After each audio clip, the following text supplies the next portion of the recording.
So, judges, are we ready? Arbitrators? Ready. Okay, as indicated. Okay, sorry. What? This is the final round. On behalf of the American Bar Association Arbitration Subcommittee, we want to welcome you, and this is the final round of the 2016 arbitration competition. We are grateful to our arbitrators and hand it over to the panel. Thank you. Thank you. Okay, the arbitration board is in session. This is the case of Lifehouse versus Sentinel Tech. Are there, the arbitrators will introduce themselves at the end of the argument, and are there any preliminary matters or stipulations at this time? Klamath? Yes, members of the panel. First of all, I would like to introduce myself. I am Jessica Pulliam, and I, along with my co-counsel, Erica King, represent Lifehouse in this proceeding. We have placed before you evidentiary binders. On behalf of the claimants there, you see our names spelled on the front for your ease, and additionally, you will have those before you to reference the evidence throughout the proceeding today.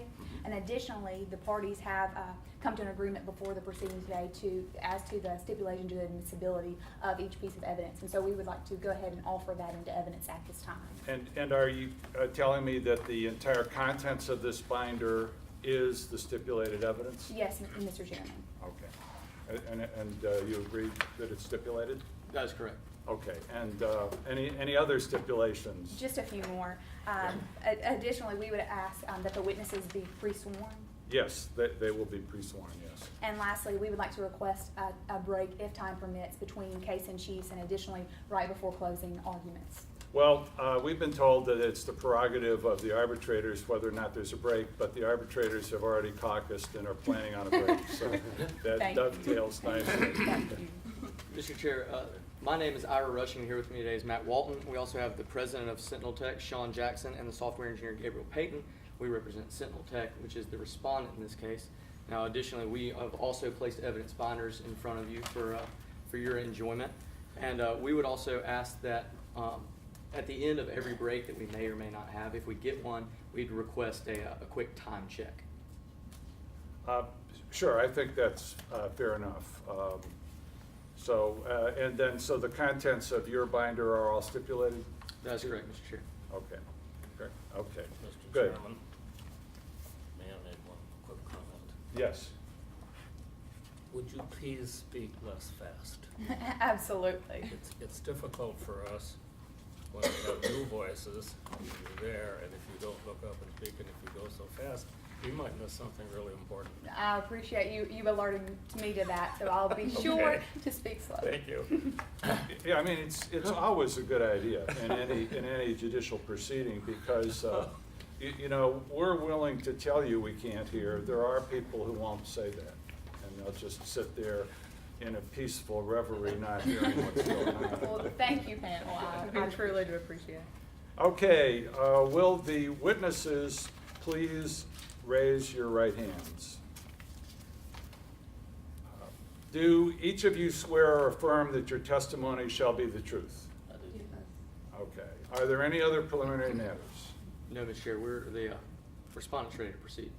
Okay, yeah, and the claimant's ready to proceed. Now, my understanding is the claimant opening statement first, is that correct? Yes, Mr. And then the Chairman. respondent, but then at the end, we do the respondent first and then the claimant. That Okay. is correct. So claimant's opening statement, please? May I proceed? Yes. The weakest link in your system determines the strength of your security. But what is security? Security in its most basic form is a means of protecting what is valuable. Now, for Addison Tremaine, who is the CEO and sole owner of Lifehouse, security meant protecting her business and protecting her clients. Now, for the clients of Lifehouse, security meant protecting both their personal and financial information. The weakest link in your system determines the strength of your security. And members of the panel, we are here today on a breach of contract claim because Sentinel Tech did not provide that security. My name is Erica King, and I, along with my co-counsel, Jessica Pulliam, represent the claimant Lifehouse in today's proceeding. Now, according to the common law standards set forth in the New Dover case of Bertram Clothing versus High Tech Solutions, in order to prove Lifehouse breach of contract claim, we must show you two things. First, that the insight system created by Addison Tremaine was not, the security system provided by Sentinel Tech was not secure. and that lack of security was due to Sentinel Tech's breach. Now, we come to you and we ask that you rule in favor of Lifehouse breach of contract claim for two main reasons. First, that the security system provided by Sentinel Tech failed to meet industry standard protocol. And secondly, because of that failure, Sentinel Tech breached their contractual obligations to Lifehouse. Now, just a moment ago, I spoke to you about the weakest link, and we will talk more about that weak link in a moment, but I want to talk to you a little more about Addison Tremaine. Now, Addison Tremaine is the CEO and sole owner of Lifehouse. She is the developer of the Insight program, and Insight is a life coaching system. It's a program that allows individuals to input information about their everyday problems and then receive customized feedback on potential solutions to those problems. Ms. Tremaine grew up in Landonville, and after she graduated from high school and went to college, she also worked with multiple startup tech companies. And throughout the years, as she honed her skills in the tech world, she never lost sight of her dream of creating her own company and the LifePath program.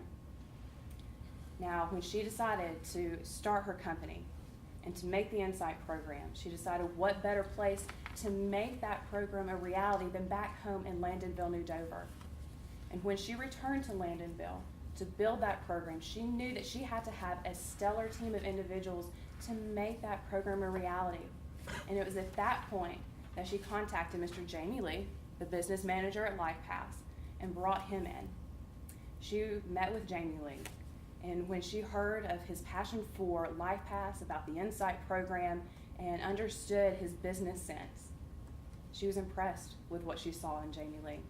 She also brought in Jimmy Shonda, a software engineer whom she'd worked with in California, to help build the program. Now, as the team assembled and began to build Insight, this life coaching program, they knew that they were going to have a state-of-the-art security system to help protect their Insight customers. And it was at that point that they first reached out to Brinkerton Security Company, but in May of 2014, Brinkerton walked away from that contract. And at that point, they decided, we have to find someone else to provide the security. So in July of 2014, Jamie Lee and Addison Tremaine reached out to Mr. Sean Jackson of Sentinel Tech, someone else that they knew from high school, a friend from home, to bring in his company to help build security for the Insight program. Now, when Mr. Jackson came to Insight to see the Insight demonstration, he was walked through the program and was blown away with what he saw. And before he left the office that day, he said, Addison, we're in. We can build this program. We can handle it. And it was on that day, July 8th, 2014, that the contract was formed between Lifehouse and Sentinel Tech, the contract upon which we bring our breach of contract claim today. Now, before Mr. Jackson left the office, he said we can handle it. On December 30th of 2014, Addison Tremaine found out that, in fact, Sentinel Tech could not handle the job that they had taken on. She found out that they built a program that failed to meet industry standard protocols. They failed to build a program that would deter threats to security, that would detect when those threats existed and where they came from, and to defend against ongoing and existing threats. Now, what exactly was Sentinel Tech's breach? As I said, they failed to build a program that met industry standards. And today, the evidence will show that Sentinel Tech was the weakest link in Lifehouse business. Now, today you'll have the opportunity to hear from Ms. Addison Tremaine, the president of Lifehouse.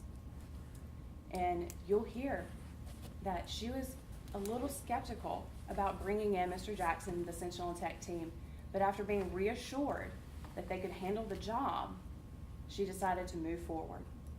You'll also have the opportunity to hear from Mr. Jamie Lee, the business manager, about the contract that was entered into by the parties, about how when Mr. Jackson came to the office, he met with Addison Tremaine. They sat down and decided what terms they would operate under.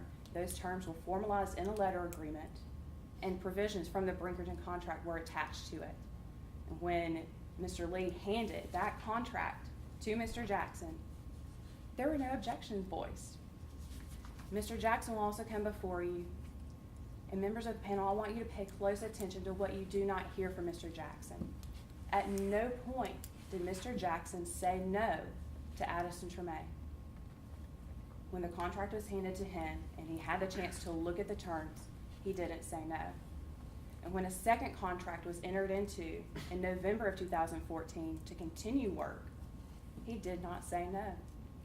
And as refinements to Insight's program were added along the way, at no point did Mr. Jackson ever say, no, we can't handle this.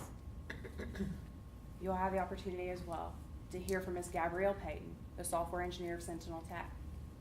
And she will let you know that she too had concerns about Sentinel Tech's ability to take on this revolutionary Insight program. She voiced those concerns to Mr. Jackson, and still, he did not say no. Now, today, Sentinel Tech is going to play the blame game, and they will point the finger at Lifehouse and say that it's Lifehouse's fault, that the breach of the Insight system was a result of a physical break-in to one of Lifehouse facilities. The access codes were compromised. Sentinel Tech will say, we've done everything that we can, and if something happens, we're protected against that. Members of the panel, something did happen. That physical break-in happened. Access codes were compromised, and when they were, the program built by Sentinel Tech could not stand up to those compromised access codes. And they're going to point the fingers and say, it's Lifehouse's fault. But how secure, how sophisticated is a security system if it cannot deter threats to security, detect when those threats exist and where they've come from, and defend against those threats? We ask today that you grant Lifehouse breach of contract claim for those reasons. Sentinel Tech failed to build a program that met industry standards, and because of that failure, they breached their contractual obligations. And we ask that you award Lifehouse damages in excess of $350,000 plus cost and interest associated with the defense of claims arising out of Sentinel Tech's breach. Thank you. Respondent? May I proceed? Yes, sir. Members of the panel, this is a case about bad business decisions. Now, the opposing counsel told you a good story, and they painted a pretty picture of their version of what happened and told us what we were going to argue today. But this case is about the bad business decisions that Lifehouse made. Good afternoon. My name is Ira Rushing. Here with me today is Matt Walton, and we have the privilege of representing Sentinel Tech, which is a security software company here in New Dover. Now, when two people make an agreement to do business, and one person A, changes the terms of that agreement, or adds things that changes the agreement, or in any way prevents person B from being able to operate under those terms, person B cannot be held responsible. Now let me tell you the story of what happened in this case. Let's go back to summer of 2014. Sean Jackson, the president of Sentinel Tech, has been working with Gabrielle Payton for 8 years to develop a software security company that has experienced tremendous growth in this industry. They've done this type of project before, and they're the right person for the job when it comes to protecting Insight. Now, an old friend of Sean's, Jamie Lee, calls Sean Jackson to come to Insight and have a demonstration of, or come to Lifehouse and have a demonstration of how Lifehouse works. Sean goes through with the offer, goes to Lifehouse, meets with Jamie, also meets with Zimi Shanda, software security specialist at Lifehouse, and gets a demonstration of how the program works. Now, what is key at this point in time is that at this point, Insight is operating with the assumption that it is going to be used in conjunction with one secure server in Landonville. Sean completes the tour, has the demonstration, meets with Addison Tremaine, the CEO of Lifehouse, to discuss the agreement of the contract that is going to be used for this work. At this point in time, they meet, they discuss the contract, and Insight is still going to operate under one secure server. Now, Sentinel Tech goes to work immediately. They provide security. They're there to construct a security program, and they do. That entire summer until the end of September, they construct a security program that will meet the needs of Insight.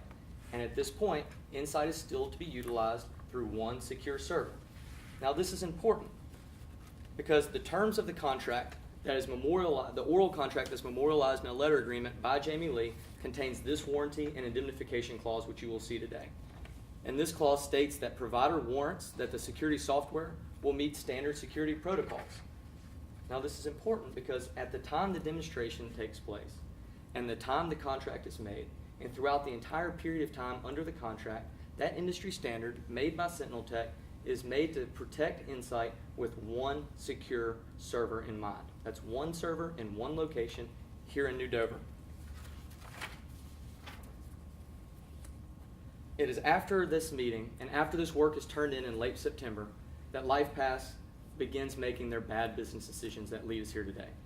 And today we're going to discuss 4 of those with you. The first bad business decision is the implementation of 6 regional life coaching centers after Sentinel Tech has completed their work.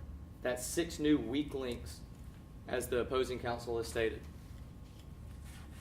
The second bad business decision that's made is the implementation of these 6 centers against the oral and written warnings made by Sentinel Tech and members of LifePass to adding these 6 regional centers. This includes the effects that they're going to have and why it makes performance not impossible but difficult. At the very least, it changes the industry standard. The third bad business decision is the failure to notify Sentinel Tech, the security company hired to protect Insight, from a physical break-in at a regional center in Nebraska, the same regional center that LifePass was warned about.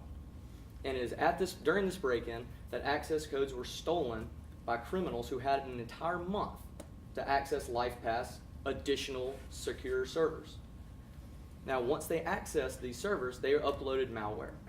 And when they uploaded malware, Sentinel Tech immediately found out about it and immediately notified LifePass. And this is where they made their 4th bad business decision. After being notified that by Sentinel Tech, of the break-in and the malware breach, they took 8 whole days to shut down the system. They did nothing to mitigate the damages that they sit here and claim today, and let their users' financial and personal information be siphoned off for that entire period of time. Now, Sentinel Tech is not here today to discuss speculative damages. We don't argue whether or not we have future lost profits. We're simply here today to say that the industry standard that we abided by under the first contract was immediately changed when they added the 6 regional centers, and we cannot be held responsible for their change in the contract. Additionally, we asked that the work that was performed from an additional subsequent contract in November to continue to monitor the Insight system from October to January be enforced, and we get paid for the work that was performed under that contract.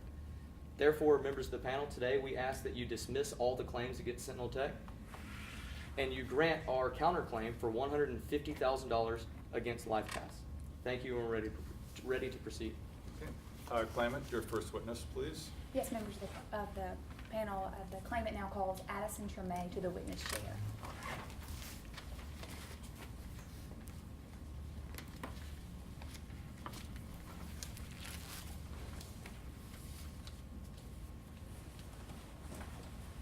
May I proceed? Yes, you may, counsel.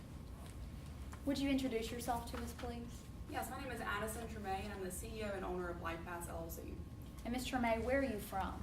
I'm from Landonville, New Dover. I was born and raised there. I went to Central High School there, go Bobcats, and then I stayed there. I started a business there, and that's where home is. Would you tell us about your educational background? Sure. I first went to MIT in Boston for a couple years and did some software work there and studies at that place, and then I transferred to the University of Caltech. And what professional experience do you have? Well, in addition to starting LifePass, I was lucky enough to really be able to get involved with some smaller tech companies when I was in Boston and on the West Coast. So I was lucky enough to kind of get to be a project developer and a manager of people in the industry. And tell us a little bit about the projects you maybe developed through that. Well, I kind of got the idea to develop the program that we're here today about Insight based on my work on the West Coast. I was amazed by how some of the smartest people in the industry that I was working with could solve the most complex mathematical problem at the drop of the hat, but for the life of them could not handle any kind of personal relationship problem or anything like that. So I kind of got the idea to create a program to sort of bridge that gap, to use kind of the math and science aspects that we have in the industry, some algorithms, as well as the personal relationship aspect to help people solve their problems. Well, let's talk about Insight a little bit more. Who worked on Insight with you? Oh, we had an amazing team. We had Zimmy Shonda at the core of it. I have no idea how I convinced her to move from California with me, but I did, and I'm so thankful she did. And we also had my business manager, Jamie Lee, was kind of the brains of the financial and business aspects, as well as the Sentinel Tech team who came on later. And tell us a little bit more about Jamie Lee. Jamie was a friend I had known since high school. I mean, me, Sean, and Jamie all went to high school together at Central High. And Jamie always just had an amazing affinity for problem solving and business management and things of that nature. And so it was, no question that Jamie Lee would be my business manager when we started the company. And what were some of his duties as business manager? Jamie really oversaw all of the financial aspects of the business, the ins and outs of managing the people and any kind of contracts that we would have to deal with. And in fact, Jamie is the one who brought the outside security contract in to Lifehouse to outsource our security. And who did he contract with to bring in that security? Initially, Jamie brought in a nationally known company called Brinkerton, and they contracted with us, I believe in May, ended up leaving us kind of high and dry without the security for reasons unbeknownst to us, but Jamie then suggested Sean Jackson's company, Sentinel Tech, because they were kind of a local startup in Landonville, and I gave Jamie the go-ahead to reach out to Sean and see if Sean would be interested. Well, and after you gave Jamie this go-ahead, what happened next? Jamie did reach out to Sean, and Sean was interested. Sean came into the offices the next day or within a couple of days after the phone call, and we gave Sean the works. I mean, the tour of the program, and let Zimmy Shonda sit him down and run him through the Insight program, and he really seemed to be excited and amazed, and ultimately we had a business meeting and hammered out all of the details and made an agreement. And what agreement did you and Sean ultimately come to? The agreement was, naturally they would perform work and we would pay them, but the part of the agreement that was really important was the industry standard security protocols that they contracted to meet. That was the work that they were going to perform, to create a system that would meet these industry standard protocols, and then we would compensate them fairly for that work. I want to talk to you about just the time period as Insight went through development, as you and Sentinel Tech and Lifehouse worked together. As you continued preparing for the launch, what, if any, improvements did you make to the system? Well, we had several improvements. The really pertinent ones were we had to triple our life coaches. When I say life coaches, I mean actual human life coaches. That was kind of the concept behind Insight, was we would have life coaches analyze our algorithm data and the person's client's financial or personal information that they provided. And the human life coach would then submit them the solution. And so we had to triple the amount of the human life coaches we have because we were so successful out of our private alpha test. It was kind of like our soft opening, and it went better than we could have ever imagined. And were there any other improvements other than that? There were some other minor improvements to the system, but another larger one was in the same department as the life coaches, and it was to create regional life coach centers. And the concept behind it was a New Yorker's problem-solving technique might be very different than someone, say, from Georgia. So we kind of wanted to have these regional aspects of these clients get to have human contact from people within their own region. And so we expanded and opened up 6 different regional life coach centers. And were these regional centers successful? They were mildly successful. They weren't as successful as I'd hoped that they would be, and they weren't as successful to kind of warrant us to expand them beyond 6 at the time. So they kind of remained at the 6 until we got some more information and kind of played it by ear with those. To take a step back just a little bit, how did Sentinel Tech, or were they on board rather with these new regional centers? Sentinel Tech, ultimately, yes, they were on board with the regional centers, and they agreed to provide the work and the security for those centers, just as they had done in July. But initially, they did express some hesitancies, and Jamie did as well, but we all sat down, talked about it, went from pros and cons like we do with every business decision, security decision, and Sentinel Tech assured me that it would be fine. Let's move to the reason we're all here today, the actual security breach. What were you doing when you got news of the breach? I was in my office early that morning. I know that it was kind of right before the holidays, so we were all trying to get that last minute work done before everybody took a little bit of a vacation. And I remember packing up some things and hearing the email ding go off, and so I looked at my computer, and I mean, to say I was shocked would be an absolute understatement. And after you got the shocking email, what did you do? We went into just crisis management mode. I mean, we had to figure out what the best step was, and we knew that it was to contact our head of security. And so Jamie was on the phone with me within minutes, and we tried our best to get in touch with Sean Jackson. That was our step one, but Sean was already on vacation and out of cell phone range and unreachable. And were you ever ultimately able to reach Sean? We were, but it was about 4 days later. We tried everything before. We left messages at the lodge and all over the places where he was staying. So eventually we did hear back from Sean about 4 days after. And what did you do after you finally got contact with Sean? I just wanted a rundown of the situation, and Sean honestly just couldn't even offer me any more of an explanation than the original email that we had gotten, which was simply there was a breach, there was malware in the system, and Sean did recommend to shut down immediately, and I mean that's what we went into doing. We went into the shutdown mode, and it took about 4 days for us to get all the affairs in order before we could finally shut it down. We're going to now move to the events following the actual security breach. What, if anything, did you learn actually caused the security breach? We learned that, and this is probably the worst part, was that it was unsophisticated hackers were able to get into our system, and that means that it was someone with little or no experience with computers and hacking, and somehow they were able to breach our system, and they introduced this malware into our system, which is just software speak for malicious software. And it's essentially where you upload some bad virus type of software under a system, and it siphons data off into some little bin that they've established. And so we found out that these unsophisticated hackers were able to upload the malware and then steal all of our customers' data. And how did you learn of these hackers? We learned of the hackers through Dr. Jepson's report, and Dr. Jepson was agreed by both parties and the panel to conduct this sort of investigation. And would you recognize this report if you saw it? Oh, absolutely. Members of the panel, opposing counsel, the witness, I'd like to direct your attention to tab 8 in the claimant's binder.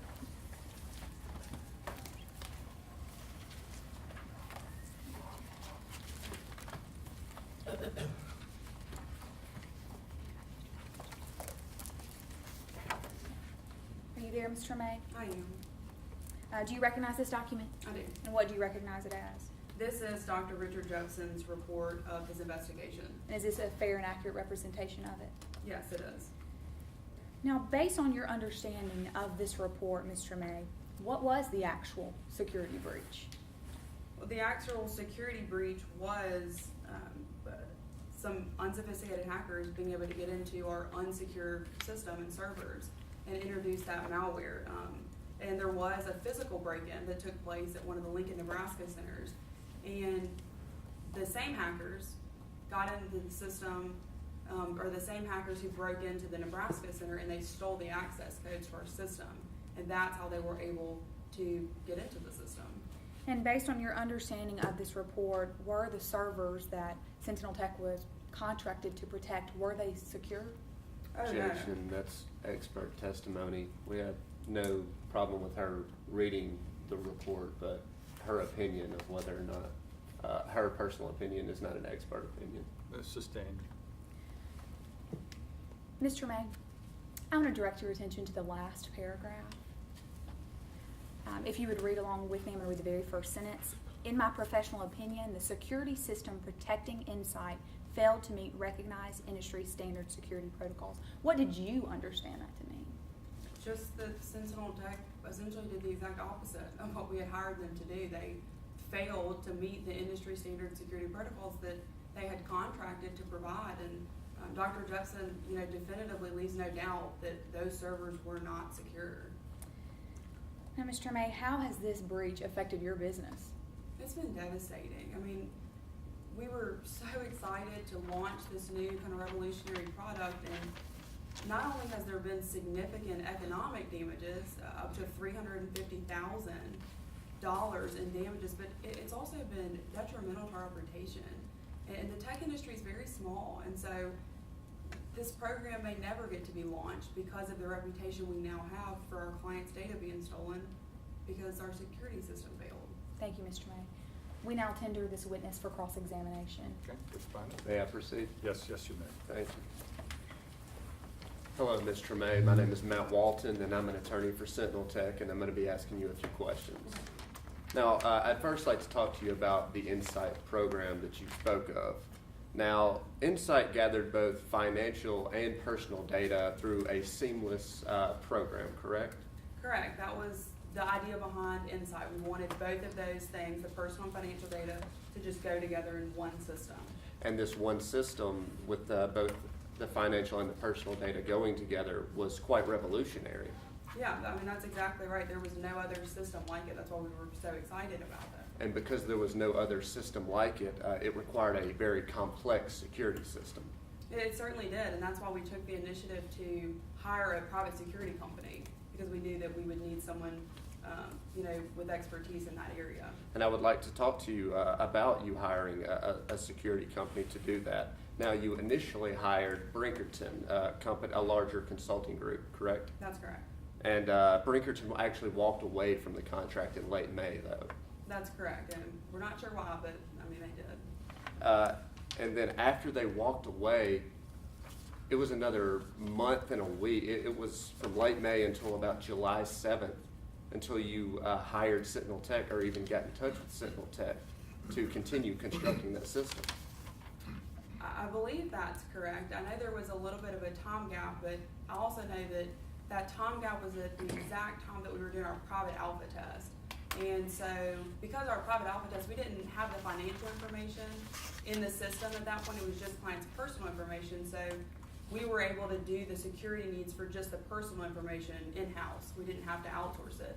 So when we realized the private alpha test was successful, we're gonna have to expand, we, in July, got with Sentinel Tech. And I understand that, and I would just like to clarify for the members of the panel, from late May until early July, nobody outside of Lifehouse was working on the security system for Insight. Yeah, that's right. We were able to do it ourselves at that point.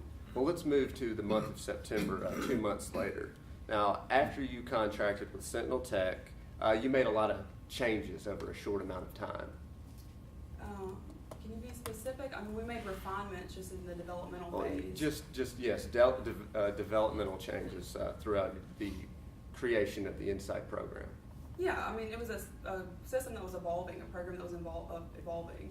So we did make refinements. And even after you made these changes, Sentinel Tech still delivered its product. It's under the first contract in plenty of time for the public beta test. They did. I do remember it was about 4 days late from the date that we had in our letter agreement, but it was still enough time where we could kind of squeeze it out and make it work for the public beta test. That's accurate. And it was at this time that LifePath's your company paid Sentinel Tech $270,000 under that agreement. That's correct. We compensated them for their work. And this was for the work leading up to the public beta test. That is correct. Well, I'd like to move to what happened after the public beta test. Now, after that test, you implemented 6 regional life coaching centers. It wasn't after the test. It was right before, during, or in the early stages. I can't recall exactly the month, but I do recall we spoke with Sean Jackson just a few days before he actually handed us over his completed project in July, before we paid him.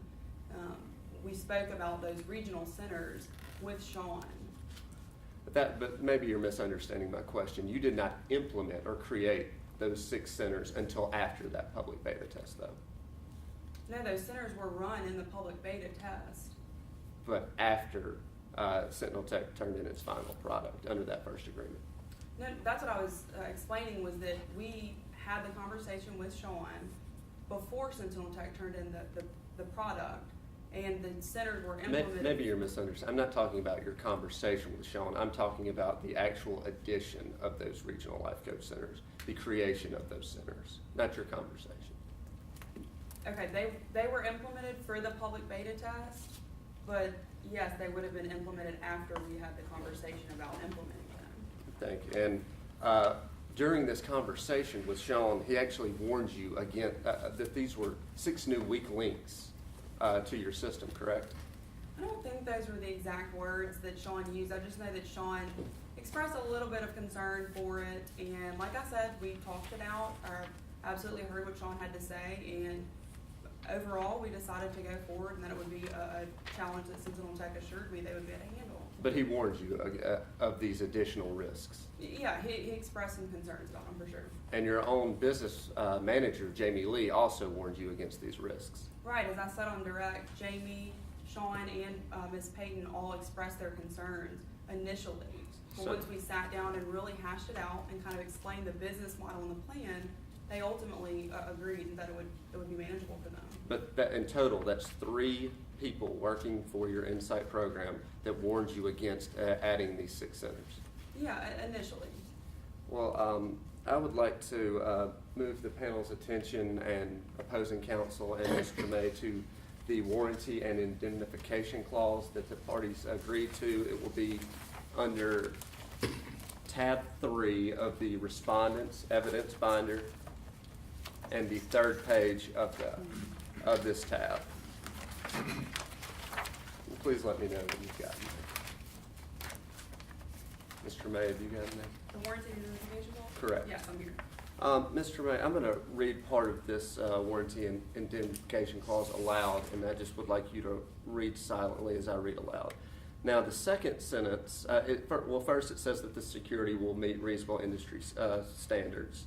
And then the second sentence states, the provider, Sentinel Tech, assumes no liability or responsibility for any unauthorized access to or use of clients' secure servers and or any and all personal information or financial stored therein. Did I read that correctly? You did, and I just think that the operative word in that would be secure servers. And that means they are not liable if it's a secure server. So when it's unsecured, they're liable. I understand that's your testimony, but did I read that correctly? Yes, you read it correctly. Well, I would like to talk about some unauthorized access to your servers.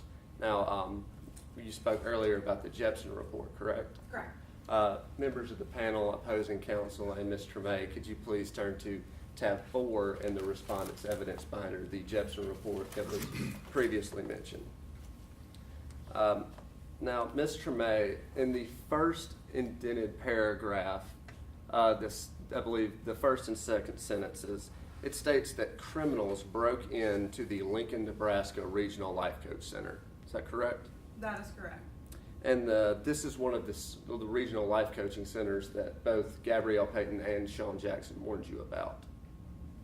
This is one of the regional life coach centers that both Gabrielle Payton and Sean Jackson assured me they would be able to handle security for. But back to my question, they warned you about adding about these additional risks.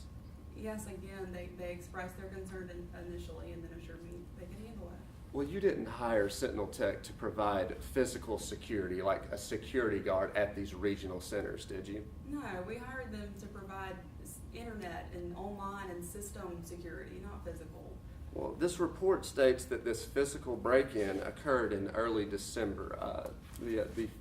Yes, in the first indented paragraph, correct? Yes, that's correct. That's what it says. And so this was almost a month until December 30th when the Insight system was accessed. Yes. Now, during this month, this break-in from early December till the actual breach, you never alerted Sentinel Tech that access codes had been stolen during that physical break-in, did you? Well, I had no idea until I got Dr. Jepson's report that this had even occurred. Those access codes were part of the security measures for the Insight program, and so Sentinel Tech oversaw those access codes, so it wasn't, I didn't have knowledge that anything had happened with those. But these access codes were at your facility. That was supposed to be secured by Sentinel Tech, the access codes themselves. Well, you just told the members of the panel that Sentinel Tech was not hired to provide physical security, so. Correct, we didn't hire them to provide physical security. I was meaning that they were supposed to secure those access codes, and so they, if anyone, would have gotten notification about something going wrong with access codes because it was part of the security system. I was never notified. I don't know every single thing that happens with the company that large. But you are the CEO of this company, Right, and, and you didn't luckily know about a physical break-in at your own facilities. That's correct. Again, it was a security thing that we had delegated and outsourced. Well, let's move to December 30th, the day of the actual online insight breach. Now, you received an email from Ms. Gabrielle Payton that day, correct? That is correct.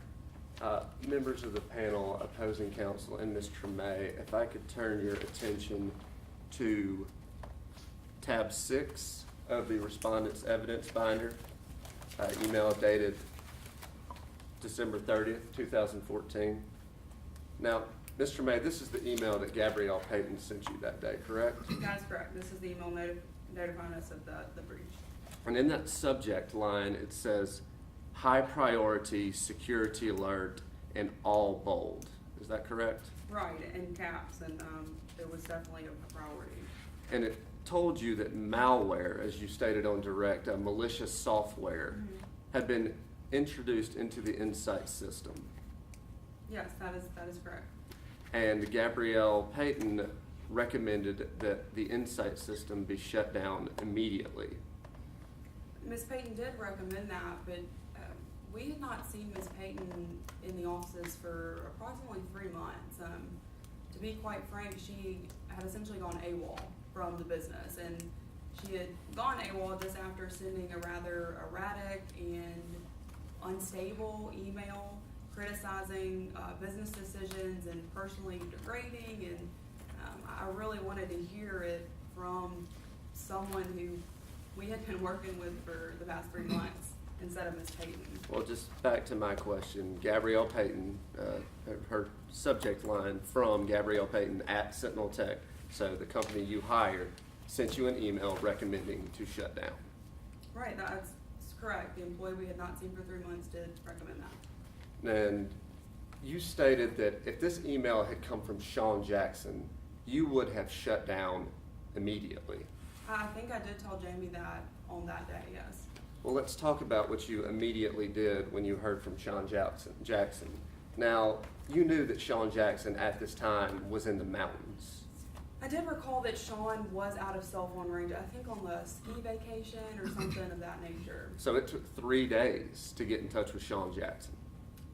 3 to 4, yes, I would say that's accurate. And when you did hear from Sean Jackson, he told you the same thing, to shut down immediately. Right, Sean just pretty much parroted whatever Gabby had said in the email. And, you know, we really expected a little bit more of an explanation at this point, 4 days after. From our security, we had no knowledge of the type of malware or the, you know, anything of that nature, but Sean did just parrot what Ms. Payton had said. But when you did hear from Sean Jackson, you actually hung up on him. I don't remember how the call ended. I just remember not getting the exact information that we desperately needed from our security team at that point. Well, just to be clear, after you received this phone call from Sean Jackson telling you to shut down, you waited another 4 days to shut down until January 6th. Is that correct? Yes, we began our shutdown procedure when Sean notified us that this is what you need to do, and we kind of thought it over and got all of our affairs together with clients and any kind of business records, and that was what we did, but it was 4 days before we did it. Well, you testified on your direct examination that you knew that malware, I believe, siphons off data. Correct, yes. And you knew that malware was in your system from December 30th to January 6th, a total of 8 days.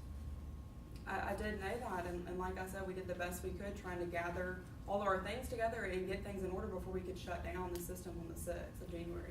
No further questions at this time, members of the panel. Okay, Klamath? May I proceed with redirect?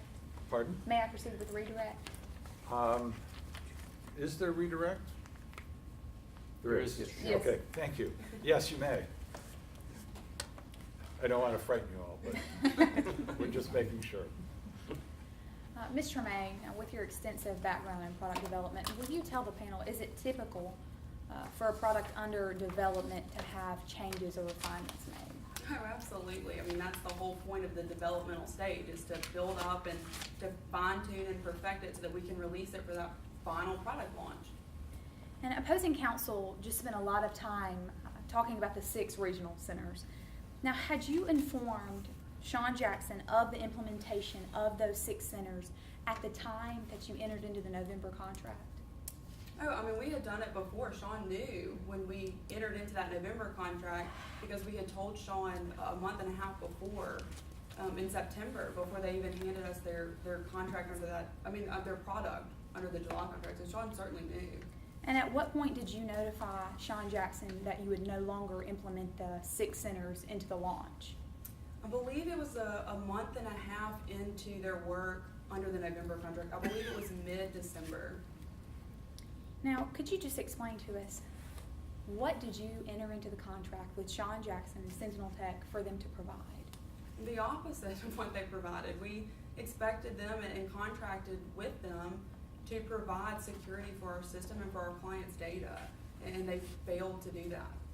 Thank you, Mr. Tremaine. We now ask that permission for the witness to be able to step down from the witness chair. Okay, you may step down.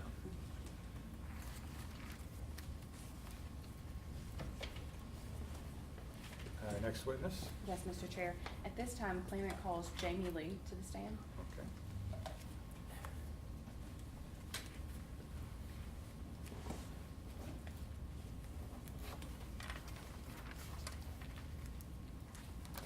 May I proceed? Yes, you may. Thank you.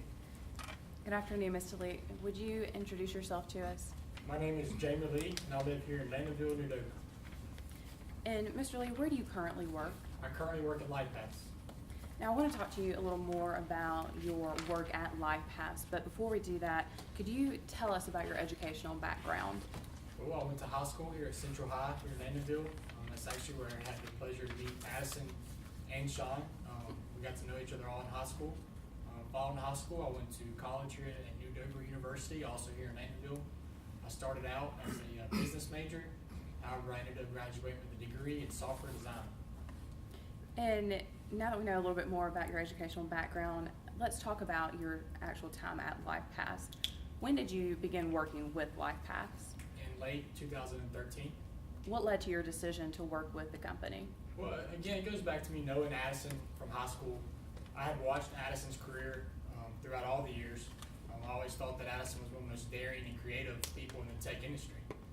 So when I heard of Addison's new startup company, Lifehouse, and what she had going on with the Insight project, I decided that if she had room for someone on the business side of things, I would love to be part of it. I arranged to meet with Addison. She offered me an opportunity, and I look forward to working with Addison at Lifehouse, and I knew I'd be part of something really exciting.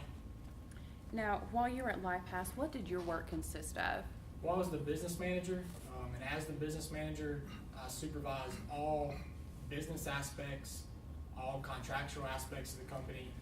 I supervised independent teams of contractors that we brought in to take care of security needs, and I was also over some marketing projects. You spoke of both contractual and security needs, and I want to take each of those separately. What were the security needs that you looked out for? Well, since part of Insight was that when customers gave their information, they were giving both their personal information and their financial information at the same time. So because that information was combined, we needed some security to protect all that information at one time. And what did you do to take care of those security needs? Originally, we were going to do everything in-house. I thought it was a better idea to outsource the security needs. We contracted with a company called Brinkerton. However, Brinkerton walked away from that contract in May of 2014. Who actually wrote the contract with Brinkerton? I did. I worked alongside some of our lawyers, another Lifehouse employee, Zimi Shonda. We kind of put together the project specs and description of the projects, and we negotiated that deal. After Brinkerton walked away in May, what did you do at that point? I immediately went to work to find a replacement. Part of my job. Everything was really busy during that time at Lifehouse, but once everything calmed down, that's when I thought of Sean Jackson at Sentinel Tech. You mentioned Mr. Jackson, the president of Sentinel Tech. Why did you decide to bring in Mr. Jackson and his company? Again, it's just one of the things that goes back to us all being close buddies in high school. And so for one, I thought it'd be a great opportunity for us all to reconnect and be able to work together again on something that was gonna be really exciting. And second, from what I knew of Sentinel Tech, I thought Sentinel Tech had the ability to provide the security that we needed. How did you go about bringing in Mr. Jackson and his company? Of course, the first step was to go through Addison, you know, the owner of Lifehouse. But, you know, I talked to Addison about it, and once we talked it out a little bit, and she agreed to let Sean come in, and so I contacted Sean, and Sean came in the next day. And when Mr. Jackson came to Lifehouse offices, what happened at the meeting between Mr. Jackson and Ms. Tremaine? Well, it all went really well. Sean came in, we gave Sean a tour of the Lifehouse facility, gave him a demo of how Insight works. And then Addison and Sean, they went in their office, talked a little bit, probably caught up from high school. Then I kind of went in to formalize things. What do you mean by formalize things? Just put something in writing. I knew from my position as a business person, it was important for us to get a contract in writing for what they had agreed to work under. So I had them tell me, you know, the important terms that they thought were important for me to put in the contract. I had them look at the old Brickerton contract that I mentioned a few moments ago and circle some provisions they thought would be important to them for me to also add to this contract. Mr. Lee, if you direct your attention to claimant's binder and members of the panel as well as opposing counsel, the letter agreement that you constructed as well as the provisions under tab 1 in claimant's evidence binder. Mr. Lee, do you recognize these documents?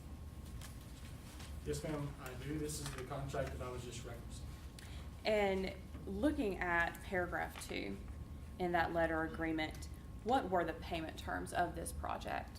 The payment terms were that we were gonna pay Sentinel Tech $230,000 for the work that they completed on the security project.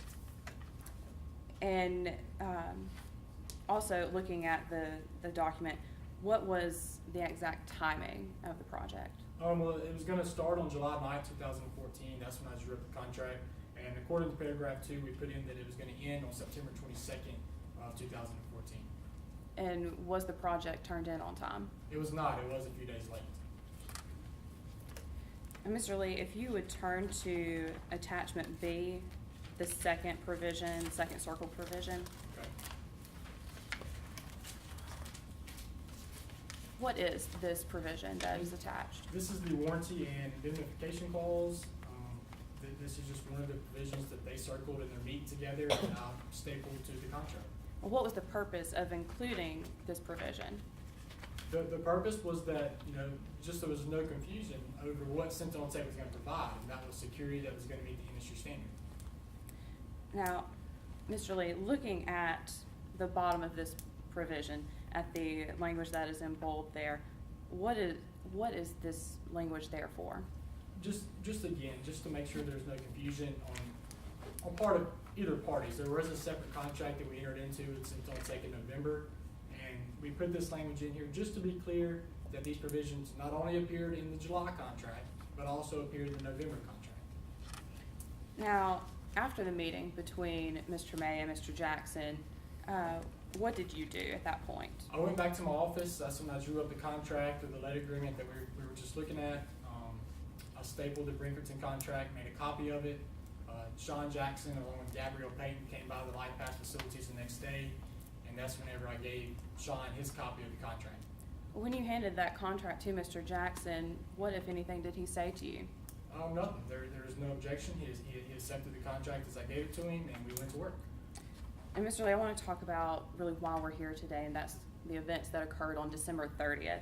Where were you on December 30th, 2014? I was here in Danville, New Dover. I was at the Lifehouse facilities. Sean and Gabrielle and Addison were all planning on taking vacation. It was around the holidays, so everyone was leaving town. I decided to stay in town just to hold the fort down, of course, and thankfully I did. Why do you say thankfully? It was December 30th when we found out that there was a breach of the Insight system. Mr. Lee, when you found out about that security breach, what did you do? I followed protocol. You know, I contacted Gabrielle Payton. Gabrielle had really no information for me other than just to shut down immediately. So I contacted Addison. Me and Addison had to figure out what our next step was from a business standpoint. And what were the next steps for you? Our next step was to hopefully get in touch with Sean Jackson at that time. And you mentioned earlier that you are still employed at Lifehouse. What has your work been like since the breach? It's been very different, of course. We've had a mess to clean up following this breach. We had this insight system that we were all very excited about. We never got to the point where we could launch it to the public because of the security breach. We've had claims brought against us from most of all of our customers. It's just been a big mess, and right now we're just hoping we get back to a point where we can market this to the public eventually. Thank you, Mr. Lee. At this time, we tender the witness for cross-examination. Counsel? Yes, may I Ross? proceed? Yes, you may. Thank you. Good afternoon, Mr. Lee. My name is Ira Rushing. I'm going to be asking you a few questions today. You stated that you're the business manager for Lifehouse, right? That's right.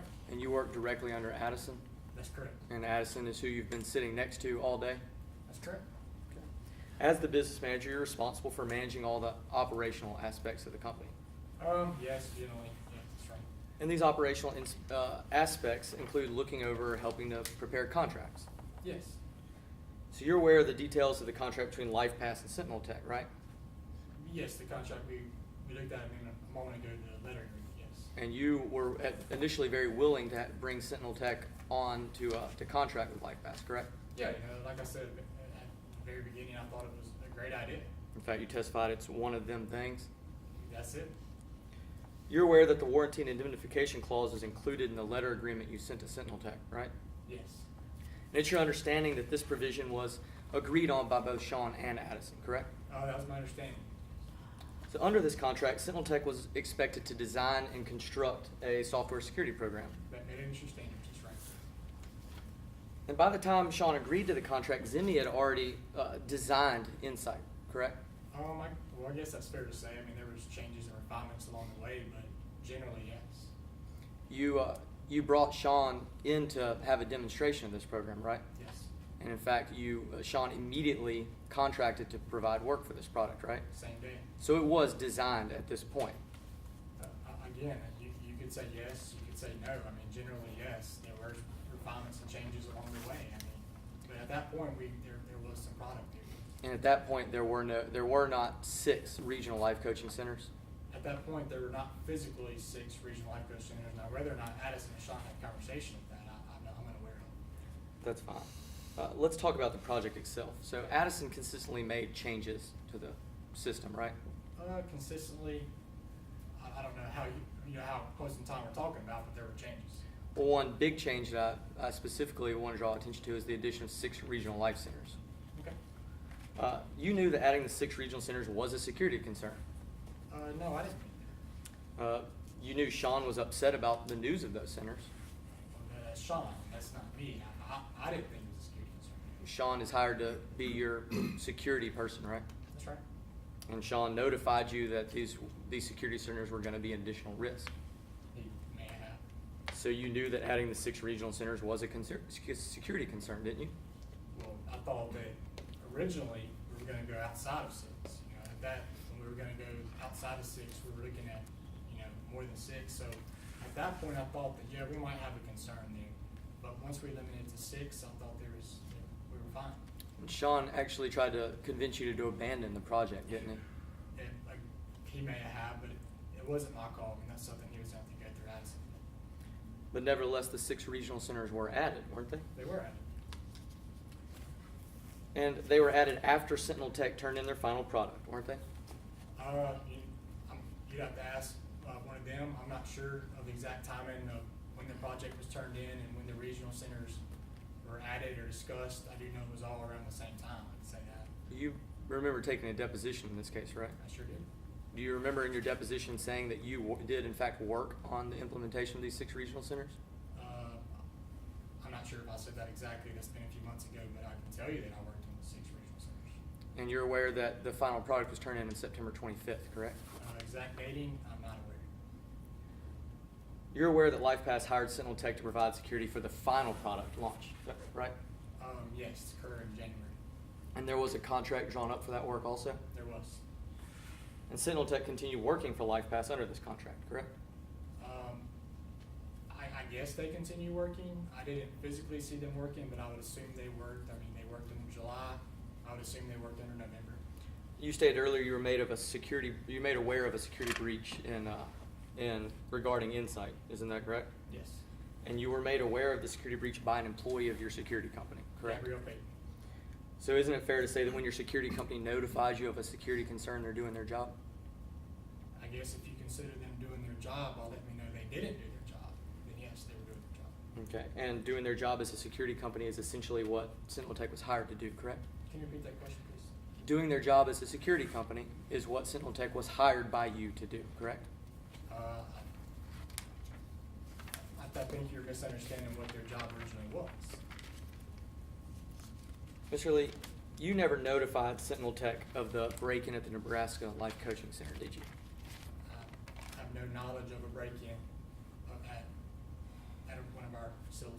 Well, you stated earlier that you were the business, you were the supervised security needs is what you said, isn't that correct? I supervise individual contractors that we hire for security needs. And you testified that you are the operations manager of your company. Yes. And you cover all the business aspects of your company. Yes. And you were not made aware of a physical break-in at one of these regional life coaching centers? It doesn't sound like a business decision to me. It sounds like something outside the company that happened, and that would be outside the scope of my employment. Mr. Lee, you didn't hire Sentinel Tech to be the operations manager of LifePass, did you? No, we hired Sentinel Tech to perform security, but I'm sure they could have done that just as well. So you also didn't hire them to manage LifePass employees? No, that would have been asking more of them. I think they couldn't have done that as well. So you also never hired them to do physical security, did you? We did not, but if we did, again, I don't think they could have done that either. Well, I appreciate your opinion on that. We have no further questions at this time. Any redirect? Briefly. Mr. Lee, opposing counsel has spent quite a bit of time talking about what Sentinel Tech did and did not do. After the implementation of the 6 regional centers in September, what did Sentinel Tech do? Well, we heard through email exchange a few things about the regional centers. Following that, we hired them again in November to again work with those 6 additional regional centers. And after that November contract was entered into by both parties, what did Sentinel Tech do? From my understanding, they continued to work on the November contract. I never physically, like I said, seen them at our facilities, but the 6 regional centers were implemented at that time, during that time, and they were working during that time, from my understanding. Thank you, Mr. Lee. No further questions for this witness. We ask that the witness be allowed to step down. Yes, the witness may step down. Does the claimant have any additional? No, Mr. Chairman, at this time, claimant rests his case in chief. Okay, well, we will now proclaim the unanimously embraced break. Respondents, are you ready to proceed? We are. And the Okay. respondents call our first witness, Sean Jackson. Okay.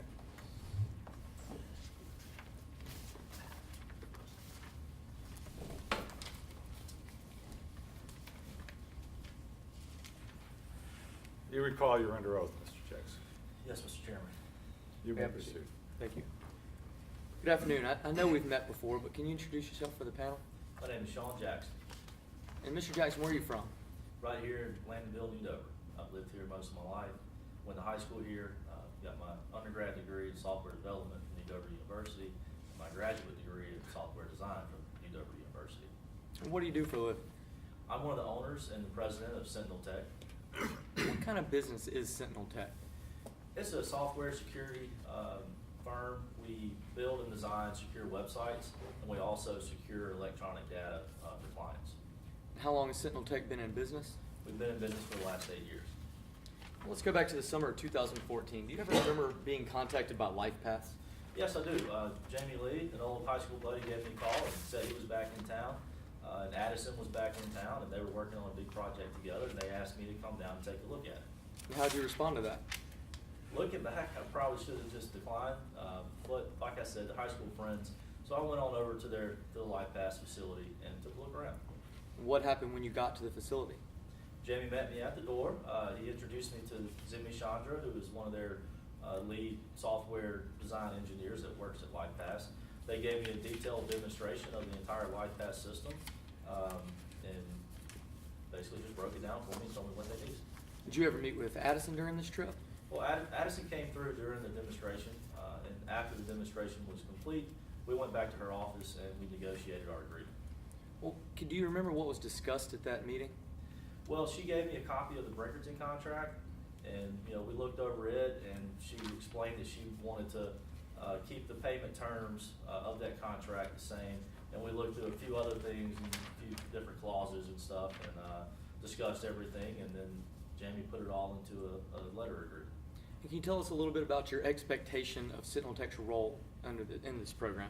Essentially, Sentinel Tech's role was going to be to identify the security weak points and the security needs of the Lifehouse and Insight system, and from there design a new program to, you know, match the complexity of the Insight system. And the biggest thing was mitigating the two different types of data being intermingled, the personal and financial. Was this ever put into writing?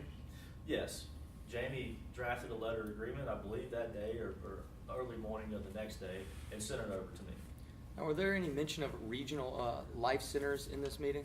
No, during my discussions with Addison and during negotiations of that contract, my understanding of that agreement was that there was one secure server right here in Landonville that I was to design a system around. Was there any mention of any regional life centers in the contract? No, there were not. Moving forward, when did you finally start working on the project? Immediately, the next day, I went and explained everything to Gabriel and brought her down to Lifehouse, and they gave her the same demonstration of the system. She had a good understanding of it, and we went straight to work. Did you ever work on the project yourself? I did. I had to take over some of Gabriel's other projects to free her up to focus primarily on the Insight system, but I still found plenty of time to work on the system myself. Now, I'm no computer whiz, but can you basically explain how Insight was supposed to work? Okay, so basically, as I understood it, a person encounters some type of traumatic event or something they need to just talk to somebody about, whether it's a divorce or their dog runs away, whatever. They log into this system and they explain what's going on, what they need help with. They have another person on the other end interacting with that individual under those circumstances and specific details of that person's situation. And during this interaction, they are also gleaning personal and private information from this customer. So when they get ready to charge them for more advice, they have this metric set up that they use to understand when they're most likely to go ahead and pay for it. And at that point, they've already got most of the information. So checking out or then purchasing more advice isn't a real, you don't have to stop the whole train, so to speak. So how would people go about paying for this service? Well, it's not like PayPal where you have a separate secure checkout system. It's not like buying a sweater online. You have to give this information and get it from that customer, and at any point, several different points during the interaction, you can go ahead and pay for more advice without having to stop what you're doing. It's not a very intrusive process. So did this create any sort of security concerns on your part? Oh, absolutely. I mean, this was the first time I'd ever seen something like this, and like Addison said, it's a revolutionary, complex idea. It's a novel idea, and it required some very complex and novel ideas on my part to establish a system that could do something that is outside of the industry norm. Were there any concerns outside of these internal security issues? A few. Mainly the interaction with Addison. She has a lot of ideas. She's not a bad person. She just sometimes makes some bad business decisions. So dealing with all these refinements and changes, some of them were minor, but a lot of them were substantial material changes to her system, which required a lot more work on our end. That was the main thing outside of the internal problems, was basically just dealing with Addison. Were you able to make the deadline? We just missed it. Like I said, we were working around the clock to handle these different refinements, as they called them. And luckily, we got it turned in just a few days late, but well ahead of schedule for the test and well ahead of the other subcontractors working on the Insight system. Now, when you turned your project in, had any regional life centers been added? No, no regional life centers have been contemplated at this point. So what happened after Sentinel Tech completed its end of the contract? Well, I don't know. I mean, Sentinel Tech was done. We turned everything in, and I was contacted by Sentinel Tech in November. And when you were contacted by Sentinel Tech in November, or when you had been contacted by Lifepass in November, had any regional life centers been added at that point? Yes. After we turned in the project, there was some speak of these regional life coach centers. I advised against it, and when I spoke with Lifepass again in November, they had already implemented the life coaching centers. Basically, my system was designed for the one server, and they were using it, trying to use it to secure 6 more servers. The November agreement was to monitor the system I'd already turned in, not to build another one to satisfy the 6 centers. So were these 6 centers a security issue? Absolutely, they were a security issue. Like Jamie Lee said earlier, I wasn't hired to manage the LifePass employees. It was Addison's job to determine who she trusted with these access codes. That wasn't my job, and she added 6 linked leaks to the system with all these other life coaches. So how did you feel about these changes? Honestly, I thought it was reckless. I know she wanted to try out these life coach centers. She never told me they were 100% going to be there forever. She wanted to do some research with them, I guess. And it was reckless trying to, save a buck and use this original system for something it wasn't designed to do. Did you ever voice these concerns? I did. I voiced concerns, Gabriel voiced concerns, I voiced concerns to Jamie, and I voiced concerns to Addison. So what became of the project after these regional centers were added? Well, like I said, we were hired to, just oversee the system, monitor it. Well, now you say monitoring. How is this different than your role under the first contract? Well, under the first contract, we were designing and implementing a security system for the Landonville LifePass Center, where all the life coaches were going to be stationed. Now, once I came on in November, she had already added 6 centers, and we were paid to monitor it, not redesign our system to adhere to the 6 life coaching centers. All right, Mr. Jackson, let's move ahead a little bit to right around New Year's. Did you stick around for the holidays? I didn't. No, I went on vacation. We've been working around the clock. I let everybody know that I was going to be out of touch for 3 or 4 days, and I went up to Minnesota and went skiing. What happened while you were gone? Well, I left the lodge for a couple of days to go up the mountain to a small cabin with a friend of mine, do a little backcountry skiing. And when I got back from that 2-day excursion, I had a message waiting for me at the hotel to call Gabriel. And I checked everything and got in my car. And when I saw the email from Gabriel, I realized we had a problem. There had been a security breach. I called and confirmed it with Gabriel, and then I immediately called Addison and told her we needed to shut down. So was the program shut down? No, incredibly no. I couldn't believe she didn't shut it down when Gabriel sent the email. She knew I was out of town, and there was no way for me to email her or otherwise contact her. Gabriel was the one in charge. And then I told her, yes, Gabriel was right, shut it down, and before I could get anything out, she hung up on me. Wait, she hung up on you? She hung up the phone and cut ties with our company. I never got an opportunity to investigate the matter or otherwise explain it to Addison. Well, what'd you do next? Well, I cut my vacation short, drove back to the Twin Cities, and called a plane back here to Landonville. And at that point, had Insight been shut down? Amazingly, no. When I got back, it still hadn't been shut down. It was still up and running. All right, Mr. Jackson, after the security breach happened, did you ever find out what caused it? Dr. Jepson did, I guess, an individual investigation of the situation, and some things came to light in his report. Did you ever see this report? I did. All right, members of the panel opposing counsel, Mr. Jackson, could you please flip to tab 4 in the respondent's evidence binder to the report prepared by Dr. Jepson, please.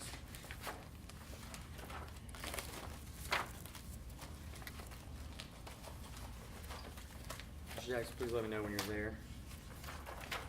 I'm there. All right, what does the report say is the most likely source of the breach? It says the most likely source of the security breach was the Lincoln, Nebraska Regional Life Coach Center. And what does it indicate was stolen during that break-in? We're going to object to opposing counsel having the witness just simply read from the Jepson report.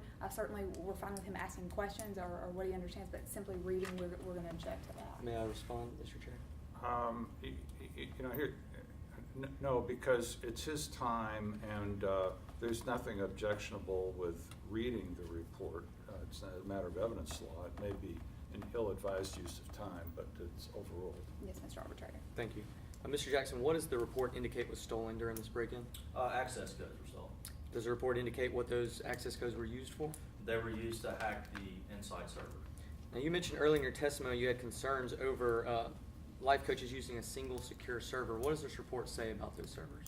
It says those servers were unsecured. And Mr. Jackson, is this a type of security system that is generally used by companies in your industry? No, like I said, my system was a very novel and complex system. It was a one-off just for this project. I'm not aware of any other system that that secures personal and financial data without using a secure checkout. Are you aware of any normal standard other companies would have used to for this type of security? We're Like gonna I object said, to speculation at that as to what another company would have done to provide security for this. May I respond, Mr. Chair? You've got a foundation problem, but you may respond.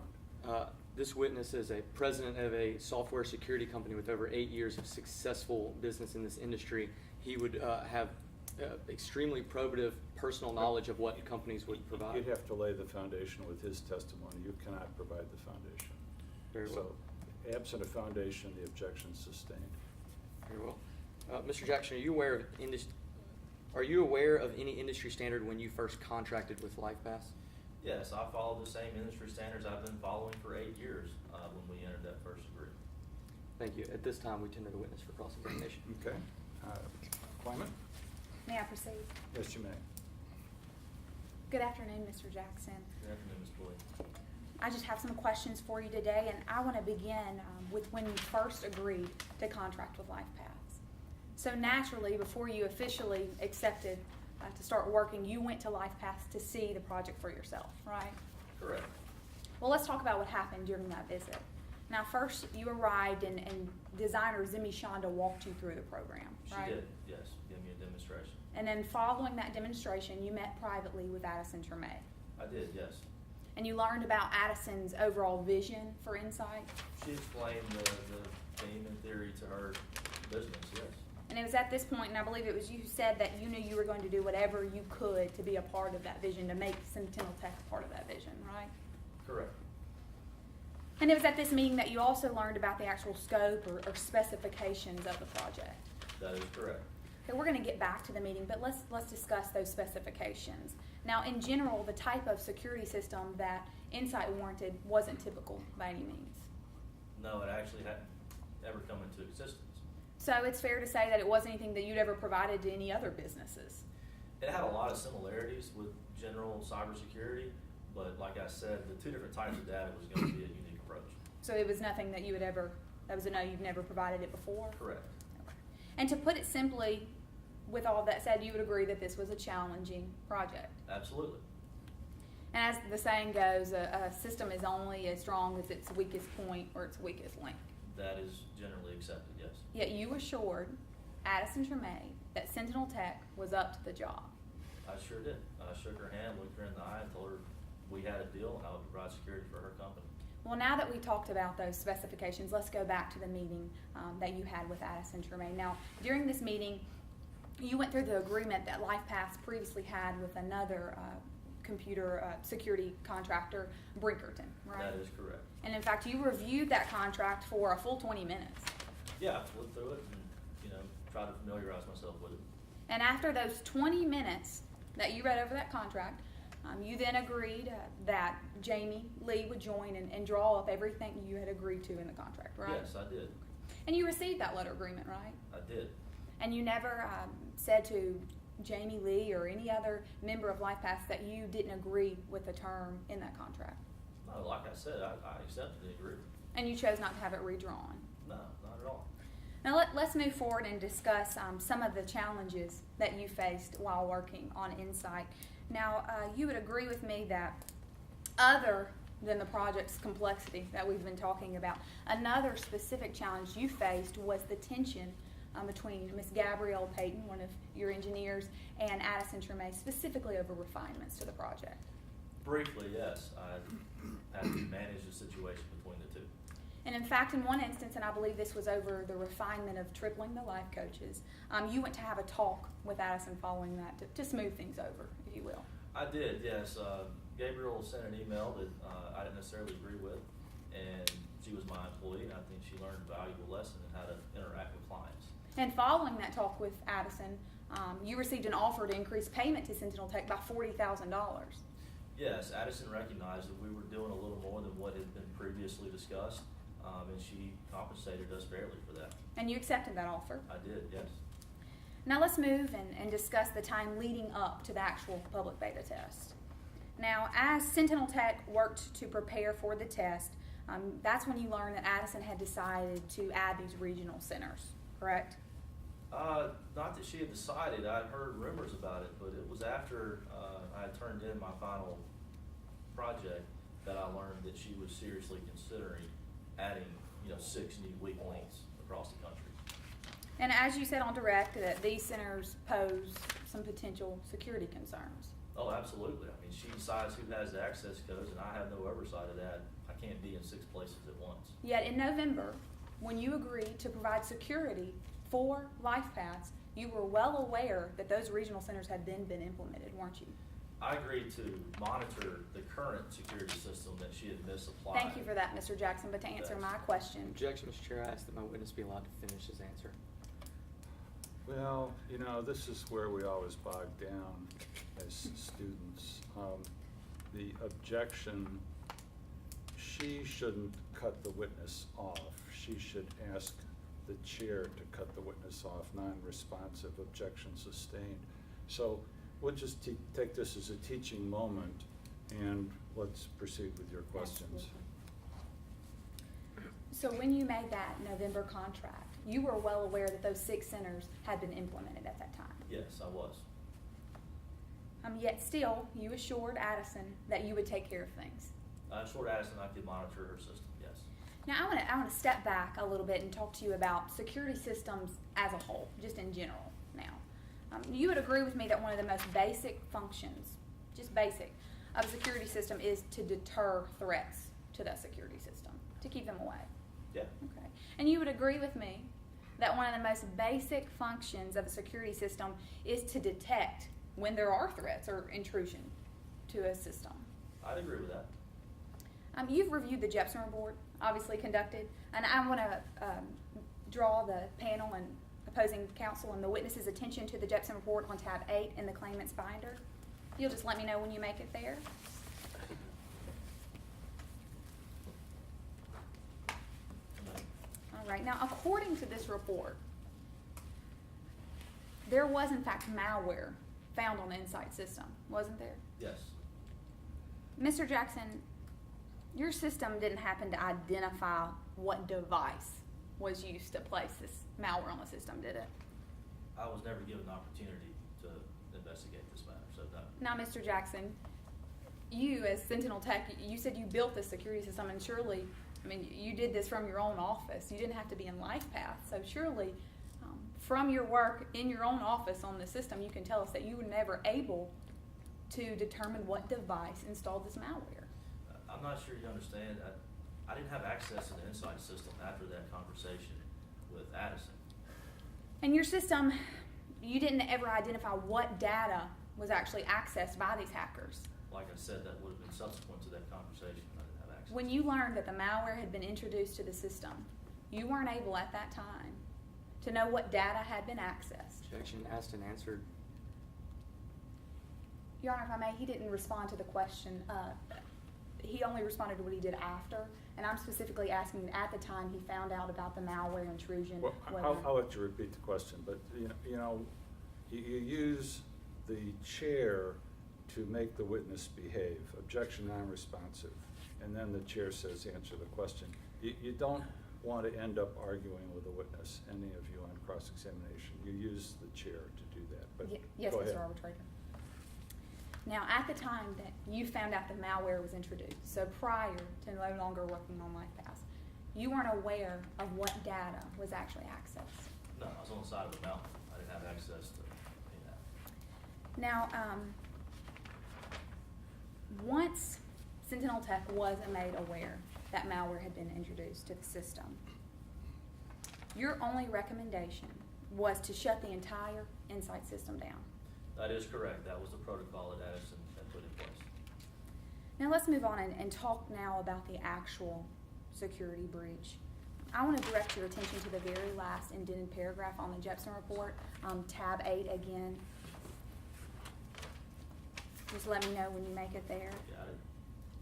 Now, I'm going to read that last sentence if you'll just follow along with me. In my professional opinion, the security system protecting Insight failed to meet recognized industry standard security protocols. Now, according to this investigative report, Mr. Jackson, the security system provided by Sentinel Tech failed to meet recognized industry standard security protocols. Isn't that right? That's what it says there. Thank you, Mr. Jackson. No further questions. Any redirect? Briefly, Mr. Chair.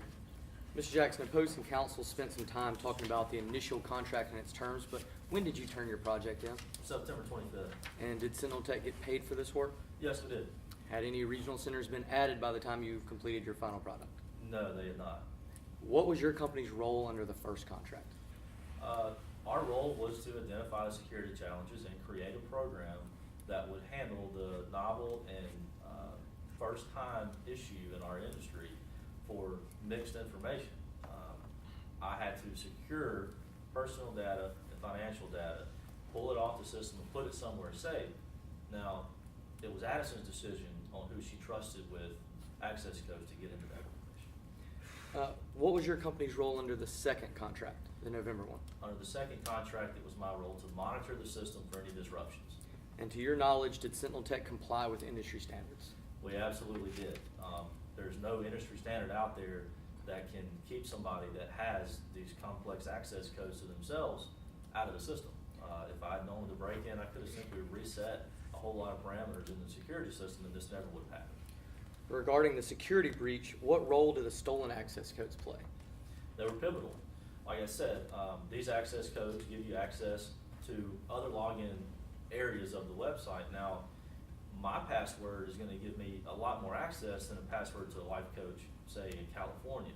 Or Addison's password is going to give her more access. So it was pivotal. They got in the door, and then they had all the time in the world to do their thing with their hacking software and figure out the rest of the passwords. Now, if somebody had these access codes, are you aware of any standardized software that would have prevented somebody's access? I'm going to object to speculation. Yeah, again, it's a foundation problem, so I'll sustain that. Mr. Jackson, was your company hired to provide physical security? No, we were Objection not. asked and answered. Well, this is cross-examination. Overruled. Was your company hired to provide physical security for any of the regional life centers created by Lifehouse? No, we were not. No further questions. We ask that this witness may be dismissed.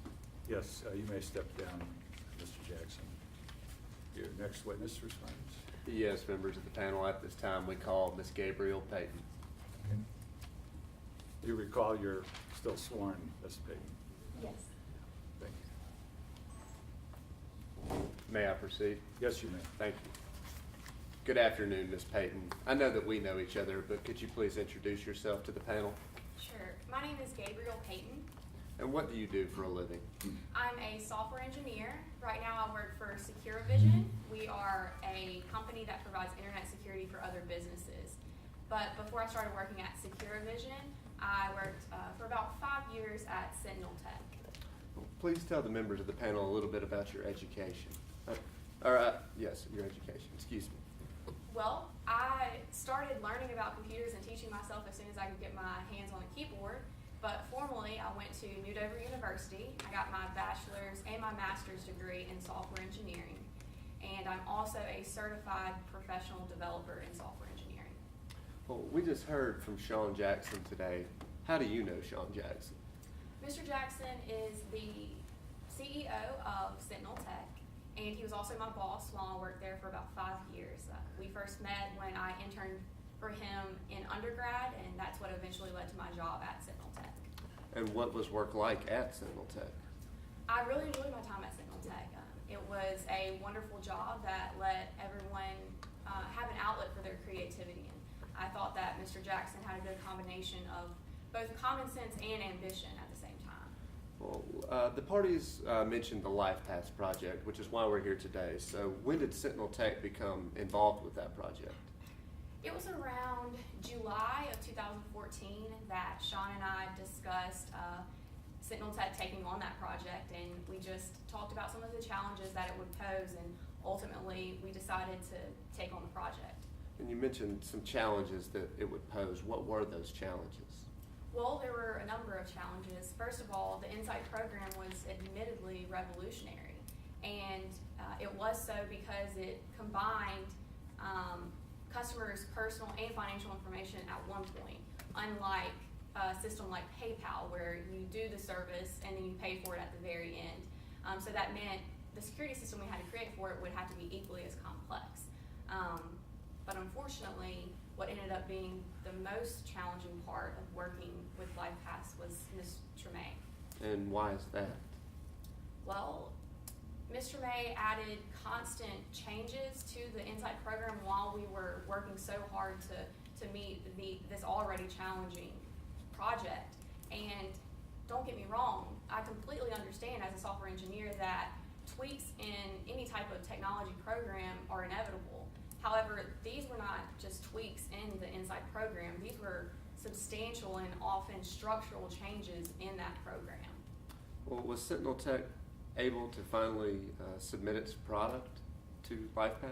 Absolutely, we were. I was proud of the work that we submitted because I felt that we met all of those challenges and met all of those changes head on, and we delivered our final project on September 25th. And what happened after September 25th? Well, that's when I found out that, unfortunately, Ms. Tremaine made one change too many to the Insight system. And what was that one change too many? It was her decision to add these 6 new regional life coach centers. When we first started working on the project, we were under the assumption that there was just one location in Landonville, and she decided to add 6 new locations across the country, basically adding 6 new weak links into that system, because those locations all had life coaches. They're actual people with physical access codes to this program. And did you let Ms. Tremaine know about those concerns that you had? Yes, I did. Honestly, I was very upset by her decision to do this because it was not only compromising all the work that we had put in, but all the work that her employees had put in, and creating a huge security risk for her customers' personal and financial information. So I sent her an email, and it was admittedly very unprofessional, and I was rude to her in that email. But basically the point of the email was to let her know and make her aware that if she went forward with this decision, it would completely change the type of agreement that we had between these 2 companies. And you discussed that email. If I was to show you that email today, would you be able to recognize it?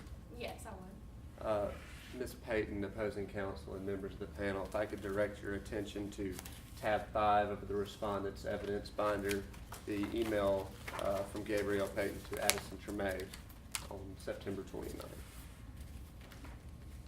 Ms. Payton, please let me know when you've got there. I'm here. Now, do you wish you had sent this email?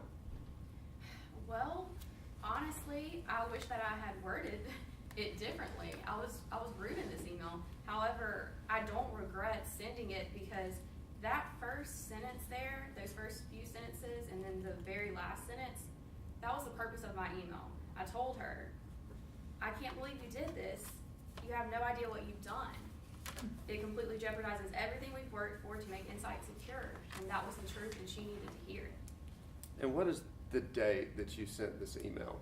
This was on September 29th, so it was a few days after we turned in our final product.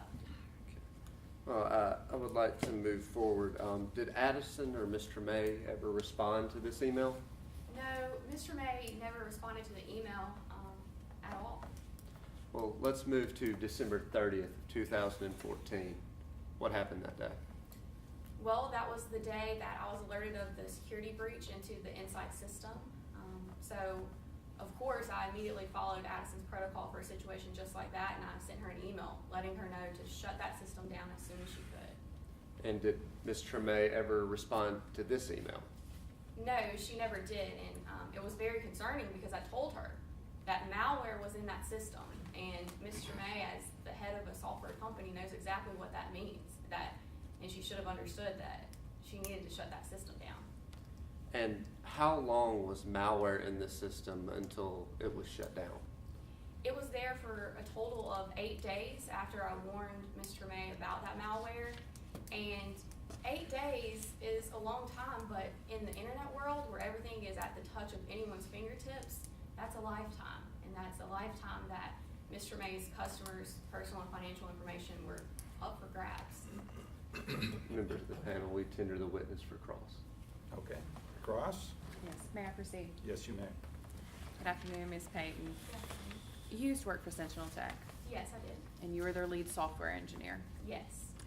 And your boss, Mr. Jackson, came to you after he committed to the Insight program. Yes, he did. He came and discussed it with me, and we talked about some of those challenges, like I said, to moving forward with that project. When he came to you, he said he hoped he hadn't made a huge mistake. Yes, he did, and he said that because we were concerned about all those challenges, but ultimately we were able to meet them. You believed that he had in fact made a huge mistake. At the time I did, and looking back, maybe he did make a mistake. Because the customer's personal and financial information would be integrated in the system. For a number of reasons, I thought that this security program would have to be complex and meet these challenges. But the reason I was concerned were, like I said, all of those challenges I mentioned. So, yes. But knowing those challenges, Sentinel Tech decided to move forward with the Insight program. Yes, we did, and we worked very hard to complete it. As a software engineer, you built the security program for Insight. Yes, I did. And as a software engineer for security, you would agree with me that one of a security system's main functions is to defend against threats. Yes, and that's exactly what our program did. Threats like malware. Yes. Now, when you began working on security for the Insight program, things were going well in the beginning. Well, they were going well. It was really hard work, and we were working around the clock to meet all those changes that Addison was making. But yes, we were performing very well. You were upset when you found out of the 6 satellite locations. Absolutely, I was upset. Like I said, this was compromising everything that not only we were working for, but Addison's own company and her employees were working for. But even knowing that those 6 locations were going to be added, Sentinel Tech continued to build the security for Insight. No, we did not continue to build the security. We continued to monitor it, so to detect it. And that's exactly what we did. But your security system did not detect the malware after it was already taken care of. No, our system did detect the malware, and that's why I sent that email to Ms. Tremaine telling her to shut the system down. But it did not deter that malware from being introduced.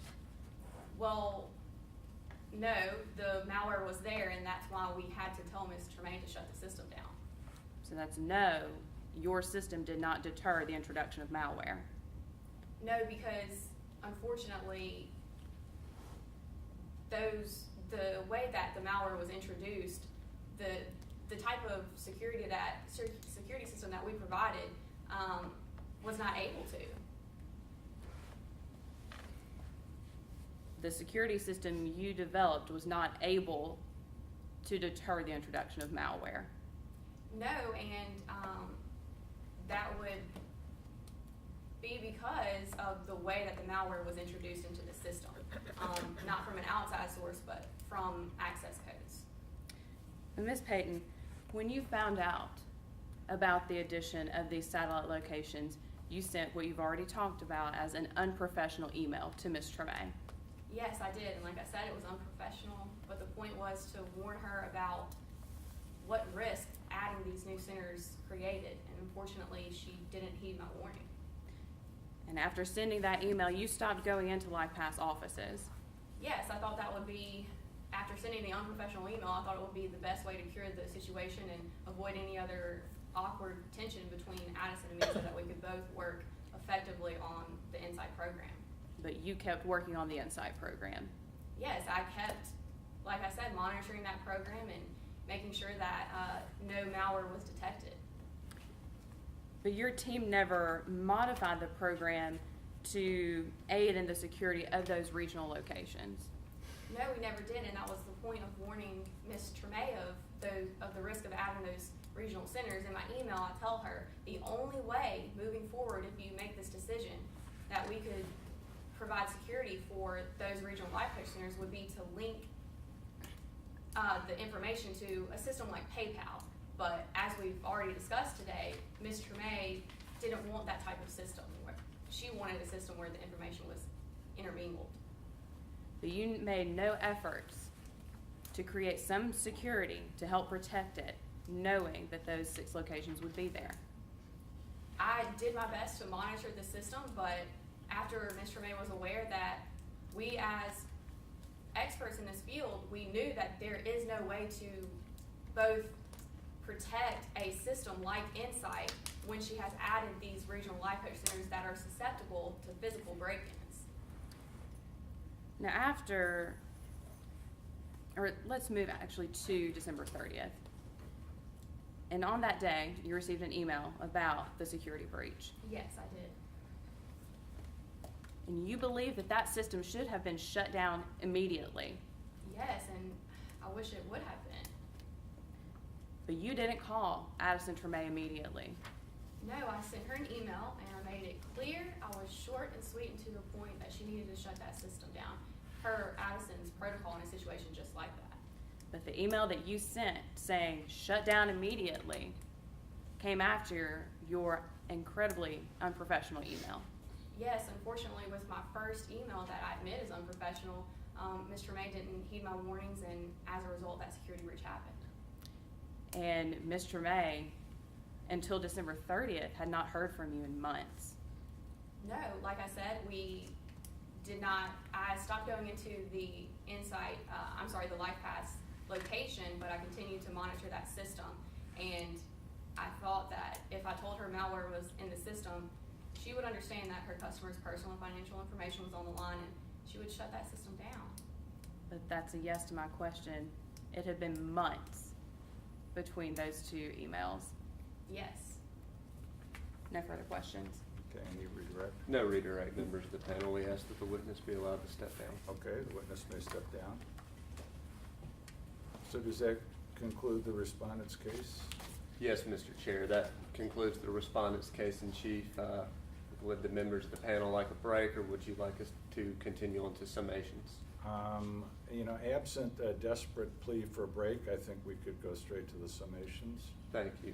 Would we be allowed to have a time check before we proceed? You're fine. You're fine? Thank you. That's the kind of time check I. All right. There's no penalty for brevity. May we go ahead and get a time check as well? Enough, don't press, Yeah. press it. Okay. Okay, so we hear from the respondent first and then the claimant. Yes, I understand. May I proceed? Yes, you may. Bad business decisions. Members of the panel, we learned this morning that we're here today because of the bad business decisions of Lifehouse. We're not here because of weak links or any other, fun terminology. We're here because Lifehouse, the claimant, is asking you to hold Sentinel Tech liable for its own shortcomings. Now let's move back to the summer of 2014 in July. Now at that time, you learned from Sean Jackson through his testimony that he was reached out by, or he was brought into the Lifehouse facilities to look at the Insight program. And at that time, we know that the 2 parties today entered into an agreement for Sentinel Tech to construct a software security system for that Insight program. Now, we've learned a lot today about many changes that Lifehouse made. But even after all of these changes, we learned from both Sean Jackson and Ms. Tremaine herself that on September 25th of 2014, Sentinel Tech delivered its final product for the beta test that Lifehouse was going to be putting on. And we also learned at this time through the testimony of the parties and through the claimant's own demand for arbitration that Sentinel Tech was paid $270,000 at this time. But moving forward, after that time, we learned that the claimant made their first bad business decision. You heard from Ms. Tremaine this afternoon that she decided to implement 6 additional regional life coaching centers. And then she made her second bad business decision. And that bad business decision was not listening to the vocal and written concerns that both Mr. Sean Jackson and Miss Gabrielle Payton gave her. And instead, she went ahead with this plan knowing that her system was going to be susceptible to outside intruders. Now, the claimant today is trying to hold the respondent liable, but in order to do so, they must turn to the law of this state. In Bertram Clothing v. High Tech Solutions, the New Dover Supreme Court gave us 2 elements to look at in a case involving a warranty and indemnification clause, just like the one you saw today. First, the claimant bears the burden to prove that the Insight servers were not secure. And second, they must show that even if they are unsecure, that unsecure system is because of the fault of Sentinel Tech.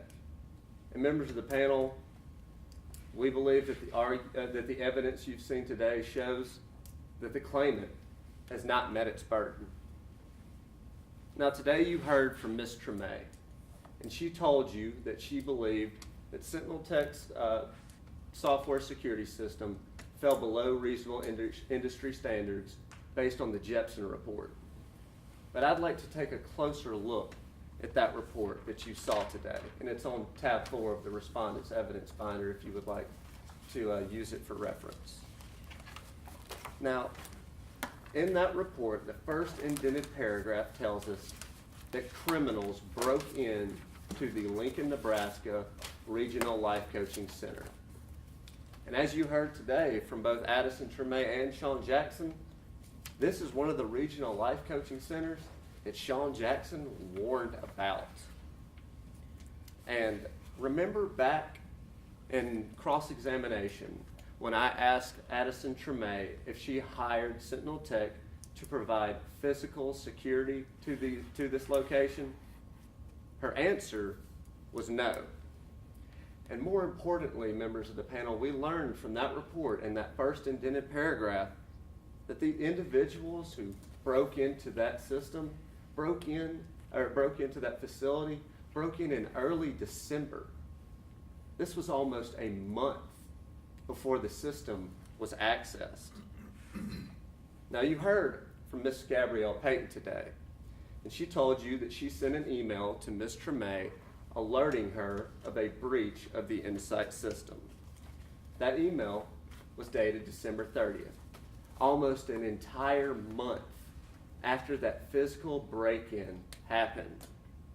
And members of the panel, we believe that in looking at this evidence, there is only one logical conclusion. These facts show that the hackers had access codes for nearly an entire month, from early December to December 30th. Thus, the issue of whether or not the hackers were sophisticated or unsophisticated, we argue is irrelevant. 5 minutes? Thank you. We argue is irrelevant because having an entire month to hack into a system with access codes is likely not an impossible task for any hacker, sophisticated or not. What is relevant is the fact that this system was fighting against these hackers for this month. But members of the panel, I wish I could tell you that the story ended there, but it doesn't. We actually moved to another bad business decision by Addison Tremaine. And that bad business decision was not shutting the Insight system down for 8 days. She told you, Ms. Tremaine did on her direct examination, that she knew what malware was. She knew that it was malicious software that could siphon off personal and financial data. And she learned of that breach not only from Miss Gabrielle Payton, but 3 days later from Mr. Sean Jackson. But it took a total of 8 days for her to shut that system down. Now, members of the panel, I would like to discuss damages with you.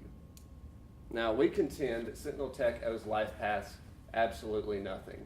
But in fairness to my client, I must discuss what damages would be owed to Lifehouse in case you do rule against my client. Now, the restatement second of contracts in section 350 states that in order for a party to recover damages, they must show that those damages could not have been avoided by undue risk, burden, or humiliation.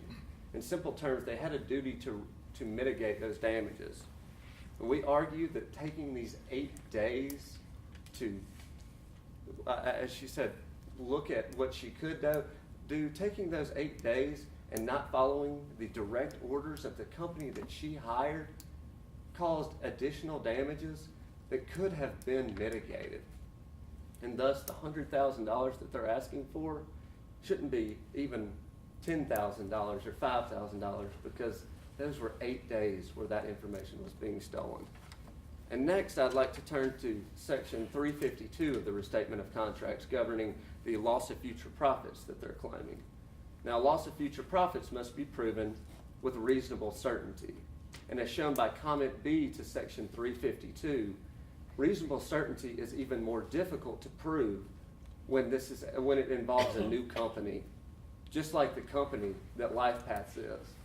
Now, Lifehouse has told you today that they had an interesting system that tested well, but what they haven't shown you is that this advice would take away from family and friends and counselors. Thus, these $250,000 are speculative. But what's not speculative is the $150,000 of work that we know Sentinel Tech put in after that, under that second contract.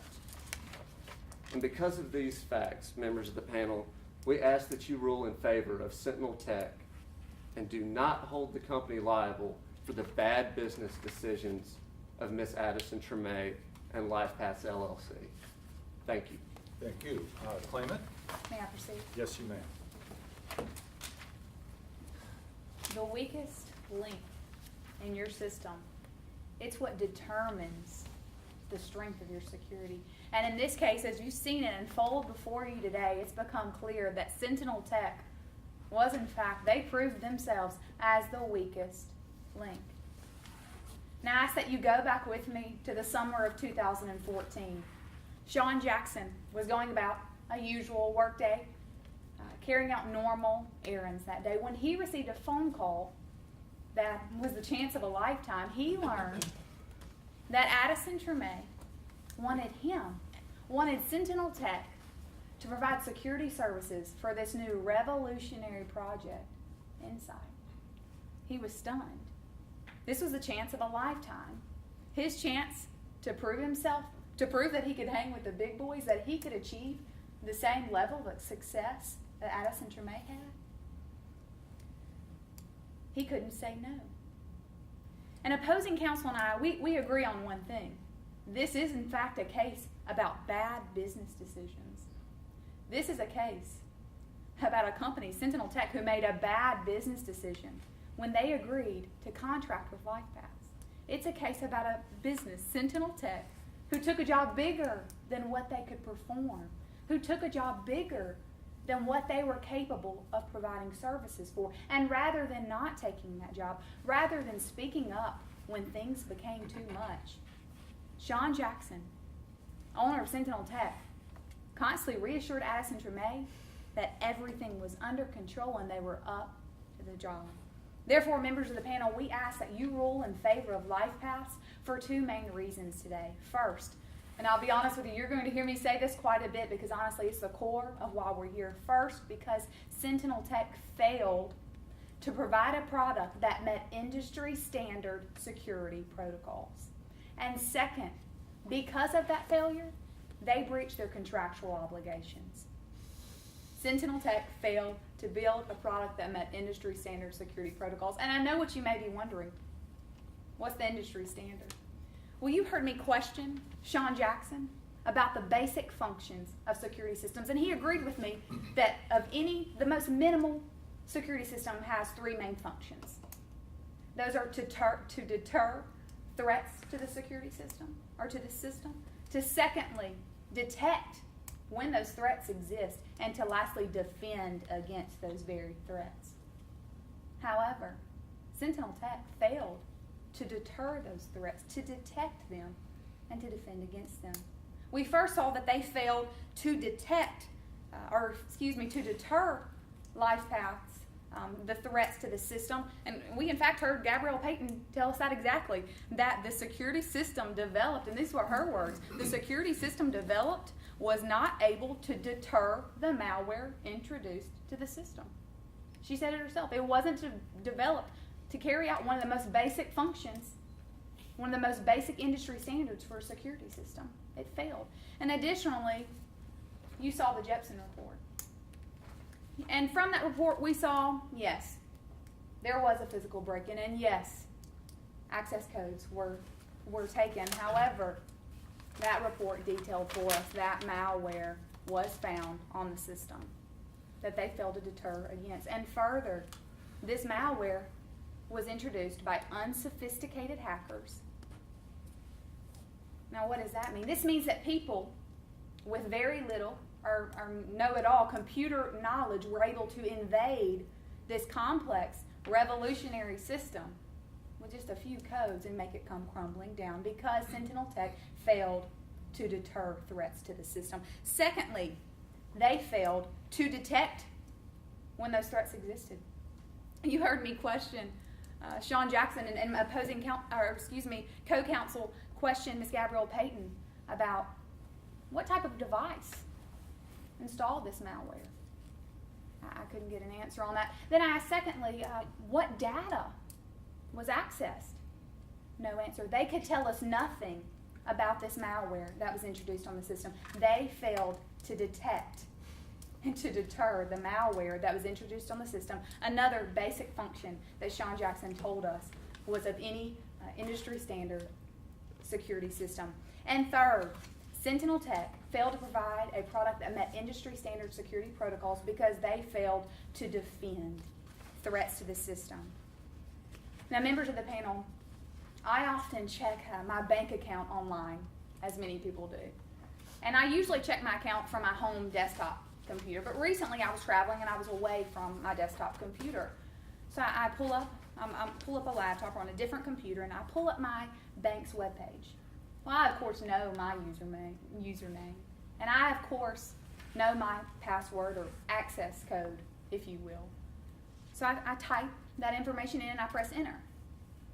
But it doesn't take me directly to my account that holds my financial information, no. Instead, a question pops up and it asks me, what's your pet's name? So I enter in my pet's name and I press enter. And secondly, another question pops up that says, what's your mother's maiden name? So I enter that in and I press enter, and then a third question pops up that says, what city were you born in? Well, I put that in and I press enter. And then at that point, I'm taken to my account, the webpage of my account. However, this complex system that didn't hold just one person's financial and personal information as my account did, but many, with this complex system, all these unsophisticated hackers needed were the password. And they could, again, invade it and it come crumbling down. Sentinel Tech failed to defend this complex system. Members of the panel, additionally, in this 8-day stretch of when they found out that malware was in fact introduced, when they were the ones who held the access codes, were the ones who issued the access codes, even at that point, they didn't change them. They didn't run to any rescue to defend, again, this revolutionary project inside. And because of that failure, Sentinel Tech breached its contractual obligations. You heard from both Addison, Tremaine, and Jamie Lee of what was contained in that initial July contract and the fact that there was a warranty and indemnification provision. And again, what was in that provision? That they would create a product that met industry standard security protocols. It honestly just boils down to that. And you heard me ask Sean, did you ever reject that term or any term? He never rejected a term. Did you ever ask to have that contract redrawn? He never asked to have that contract redrawn. And in fact, he agreed not only to that contract and those provisions once in July, but he again agreed in November. But wait, this was after those 6 regional centers had been added that he became made well aware of weeks prior to agreeing to that contract. And by him agreeing to that second contract, one of the bad business decisions again on his part, he was agreeing that this security system that he claimed was for just one center. He was at that point agreeing to monitor, to provide security for all 6. But as we all know now, that security system that was built for just that one center, that was then issued to all 6, it failed to deter threats. It failed to detect them, that malware that was so easily placed on the system, and it failed to defend against them. And due to that breach, members of the panel, Sentinel Tech owes Lifehouse damages in excess of $350,000 plus interest and costs associated with future claims from Lifehouse customers arising from this breach. Due to their breach of the contract and the fact that the system was invaded, they've had to defend themselves in claims. They are now having to defend themselves because Sentinel Tech failed to defend their program. Additionally, sadly enough, they expect that they will have to defend themselves in future claims, all because Sentinel Tech failed to protect. And additionally, you've heard from every witness here today that this was a revolutionary product and that it would change the industry as we know it. So just imagine the good it would have done, the success it would have reached. Even from Sentinel Tech's witnesses, we heard of how it was a game changer of a product. Additionally, Addison Tremaine has suffered immeasurable damage to her own reputation. This product that she had worked tirelessly on, had planned for years before, its reputation has now been tarnished, all because they didn't create a product that met industry standard security protocols. And lastly, because Sentinel Tech breached their contractual obligations, Lifehouse does not owe Sentinel Tech damages. They failed to hold up their end of the bargain, and we've heard no testimony today of where this $150,000 came from, of what work they put in on the system in those 2 months. We've heard nothing. They failed their end of the bargain, and they've proved nothing more. So members of the panel, we do understand that we as the claimants, that we bear a burden today, and that according to common law standards as set forth in New Dover case of Bertram Clothing v. High-Tech Solutions, in order to prove our breach of contract claim, we must first show that the Insight system was not secure, and secondly, that lack of security was due to Sentinel Tech's breach, and we've shown you just that today. They didn't provide the product they promised, and because of that, this complex system came crumbling down. You heard Sean Jackson say it himself, a security system is only as strong as its weakest point, its weakest link, and Sentinel Tech has proved themselves just as that. Therefore, members of the panel, upon hearing the witness's testimony and seeing all the evidence that's been presented to you today, we ask that you hold Sentinel Tech and Sentinel Tech alone liable. Thank you. Okay, thank you both sides for an excellent presentation. What we do is we will have 30 minutes amongst ourselves as arbitrators to do our score sheets and our comment sheets, and then we invite you back to find out what we did. It was a pleasure listening to all of you. I liked the problem. You each had a solid witness and a possibly mentally deranged witness. It was a pleasure listening to all of you, and I'm sorry that only one of you ends up winning. Okay, well, I'd like to let those who want to catch a train speak first. John? I will catch a train, but I won't run shall we off. introduce? Why don't you introduce yourself and Yes. explain your background too? My name is John Morrison. I'm a retired partner of Kirkland & Ellis. Many years ago, here in Chicago. I'm a fellow of the College of Commercial Arbitrators. I've been doing arbitrating for a very long time. It's a real privilege to be with you people today. The reason you're here is that you're very good.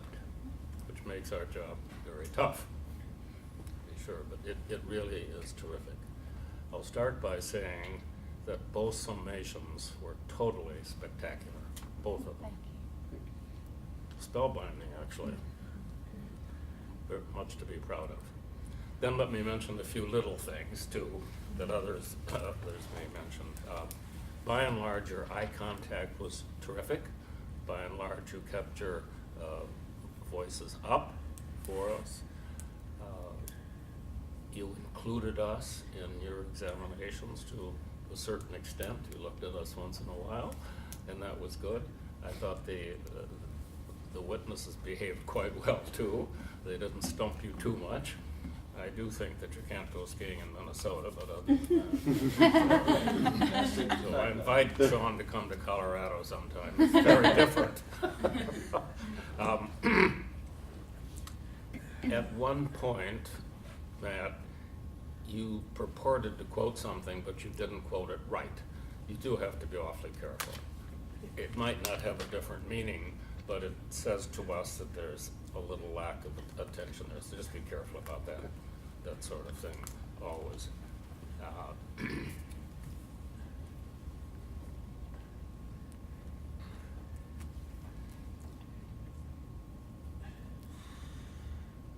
I wasn't entirely sure, Jessica, about your example of your own bank account. It was well said, but I didn't quite get it tied in, right? So if you ever do this again, you can think about that, but you won't. I did like very much, Matt, the way you started bad business decisions. It makes us sit up and listen. And almost throughout the whole thing, you all outlined where you were going, and we could see it, which is really important. I'm going to say 4 things. Okay, 1, 2, 3, 4. I said 4 things, and you all asked for the decision properly. That's all I'm going to say now. You will have these comment sheets, and to the extent you can decipher them, it'd be helpful. Haskell? Well, I didn't take many notes because I was taking a lot of times. Yes.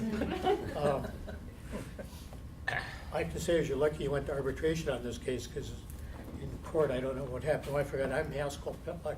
I'm a retired circuit court judge in the 19th Judicial Circuit in Illinois, which is up in McHenry County, about an hour and a half train ride from here. And John and I have done this a few times, and by the way, we don't know who won at this point. By the time you get to this level, you're only 1 or 2 points apart, because you're all pretty good to get here. I would ask that all of you check the grammar books when to say "as I said" and "like I said," okay? It's something to sort of set you apart when you go in court. Somebody knows how to talk. And I don't mean to get too personal, but Eric, I thought your opening was too long. And at time-wise, it was, but not by much. 9 minutes. You was at 4. He didn't have to say everything that you were going to do. Don't any of you make spurious objections. Sometimes you want to do that just to throw the other person's questioning on. But don't make one that you know is going to be overruled. You had a little thing going here between telling the judge or the arbitrator to control the witness. When you asked the cross-examination of Tremaine, why did somebody ask, why didn't you return the email? Why didn't you respond to the email? Because it just dropped it didn't happen. I noticed very early in the game, Gabriel was shaking her head, just like you do in front of a jury, but you don't have to do that in front of an arbitrator. But you were really into it. The other thing I would have asked Tremaine is, why did it take so long to shut down? The answer that he gave was something about a time to do it. Just pull the plug. Where, Mr. King, were you going with your cross-examination of Gabriel? You asked her a lot of questions, but I wasn't sure where you were going. Now, John just said you laid everything out for us, but I did have a little problem where exactly you were going. And the other thing is about industry standards. Everybody's talked about it, but no one have any idea what they were. And I thought it was funny that these were 2-bit hackers, but they could get in, and I don't remember any any testimony that said that they only needed a password to get in the account. It just said that these people were so inept. How did they do it? And what happened to Addison's reputation? It just said it was bad, but nobody went into anything of what in fact it did happen, if in fact they lost business. But the biggest thing that concerned me was there were no damages shown by anybody here. You said there might be a lot of damages, and first of all, I can't believe that any of you would ever let a client sign an agreement like that that says that you're responsible for any damages, because you don't know what they are. Maybe a whole lot more than $300,000, and who knows if it was up and running. But we don't pay attention to the case as such, we pay attention to how you do it, and y'all do it real well. Thank you. Okay, my name is Dick Stanton. I'm a full-time labor arbitrator, that's all, and mediator. My background is, I was a management attorney for a period of time, and then for 30 years I was a union attorney here in Chicago. I practiced here and then for 6 years in Ireland doing the same, basically the same thing. And labor arbitration is a little bit different because I sometimes have two laymen, or a layman and an attorney, sometimes a good attorney or not so good attorney and a great attorney. And my job is to make a record, because, and I think you guys did a great job. I mean, I had two outstanding attorneys yesterday in St. Paul, and you guys they're equal, and these were very experienced attorneys. One was from a big firm and another union attorney. So I have very little to say. Just a couple of things that jumped out. Ira, when there was a question about whether there was an objection and the arbitrator said that you needed to lay a foundation, you kind of you didn't lay the foundation. So there's a question of mine, what's going on here? And then there was a mention of structural change. You know, if I was the arbitrator in one of my cases, and it wasn't, I would have asked the question, like I did yesterday, a question, a technical question. What's a structural change? What does it mean? More broad in scope was some of the cross-examination. You actually asked open-ended questions rather than yes, no, or just is it not a fact that, or something along that line. Because some of the witnesses did a great job. I mean, they were out to kill you, and some of them scored some good points because you gave them that opening of, you didn't say why, but you had open-ended questions. The other thing is, as the judge said, this is not a jury case, and some of the summation and openings were dramatic, but they're not going to impress a judge or an arbitrator that hears it. I mean, the first time I was really impressed. I saw an oral argument where an attorney had a conversation. He's actually like talking to the judge, and you made contact with the judge. If you're going to do like a dramatic presentation, it was very good, and I'm not criticizing it, but I'm just saying from an arbitrator's viewpoint or a judge's viewpoint, the drama doesn't help. It doesn't. I'm Tobin Richter. I'm an attorney with the Neal and Leroy firm here in Chicago, a partner in the firm, and I've done our court-annexed arbitration for about 20 years, which is at the opposite end of the spectrum because it's mostly auto accidents and small commercial disputes. But I do that about 4 times a year through the court-annexed program, and so I've had a lot of experience with very ill-prepared attorneys, so it is a pleasure to listen to all of you. There are a couple of things. One is when you actually prepare a case, you start out, you don't get the complaint given to you, you write it, and so you immerse yourself right out of the box in what are the elements of the case.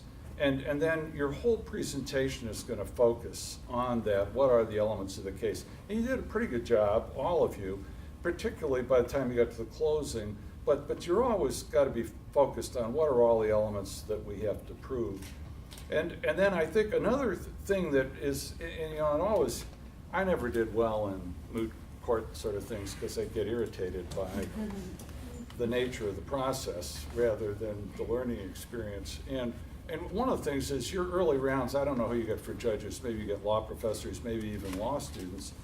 So you don't have the opportunity to work with an experienced arbitrator, but the way you, I mean, a cross-examination can be a thing of beauty, but you have to use the chair or the judge to control the witness. You cannot end up arguing with the witness because that's objectionable and it gets you nowhere and it emboldens the witness. Once the witness sees that they can mouth off and you don't know how to control them with the chair, you can be doing a great cross-examination and lose control of it.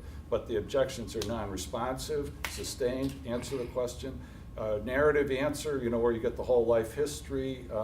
That's a yes or no question, answer it yes or no. The arbitrator will control the witness, and then you can have a beautiful thing that is like a ballet. I mean, it's one of my views is that to do litigation well, you have to be an emotional person. And so cross-examination that's done well is a beautiful thing. And there were good cross-examinations here, but you weren't conversant with how to use the chair to control an unruly witness. And boy, you know, the witnesses, you know, were conversant with the rules for the witnesses. I thought that the witnesses were very good. Because that is what witnesses do. You know, they explain away the things that are bad, and they try to help themselves with an answer, and so you're going to have to do that.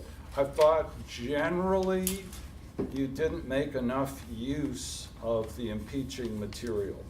And so one way to structure a cross-examination is to start out with a bunch of yes or no questions where you've got the answer in a document, and if the witness gets smart, you snap them right back with that document. So after you train the witness that they have to say what you want them to say, you know, then you can ask some more adventurous questions if you want to. But I always have the end of the cross-examination structured, again, where I can control what they say, so that you don't end the cross-examination with everyone thinking, well, what did all that mean? You know, you've got a nice punchy end that you know you can control.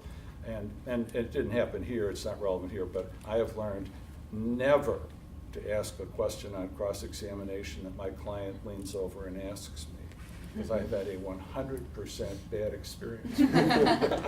I'll say amen to that.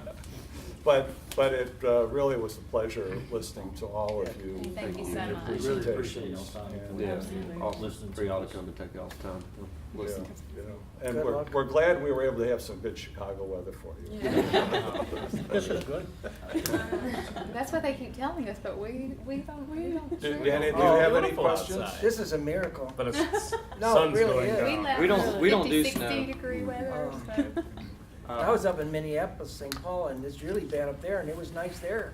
I mean, this is like Florida for us. If it gets below 50, then we all Matt, do you have a don't. question? Yeah, I just wanted to, especially with cross-examinations, in previous rounds, we've had judges say, maybe they weren't arbitration, maybe they were just actual lawyers, but they would say, when the witness is getting too far out of the field, you just cut them off. Should, you don't, in You an cannot arbitration. argue with a witness. Okay. I'm so glad you did, because Right. before, in a previous one, we've had them to tell us, our last one exactly, to be more of a bulldog, because I feel sometimes I'm too friendly with it, and to just do that myself, so now that was such a learning moment for me, to know the difference. The etiquette of a courtroom is very clear. You don't argue with a witness. You go to the judge. You don't argue with the judge. You don't argue. Right. Well, you know, I know had that. a colleague who did argue with judges. He had a brilliant appellate record because they got so angry at him, they'd always rule against him. But thank you for that Yeah. lesson.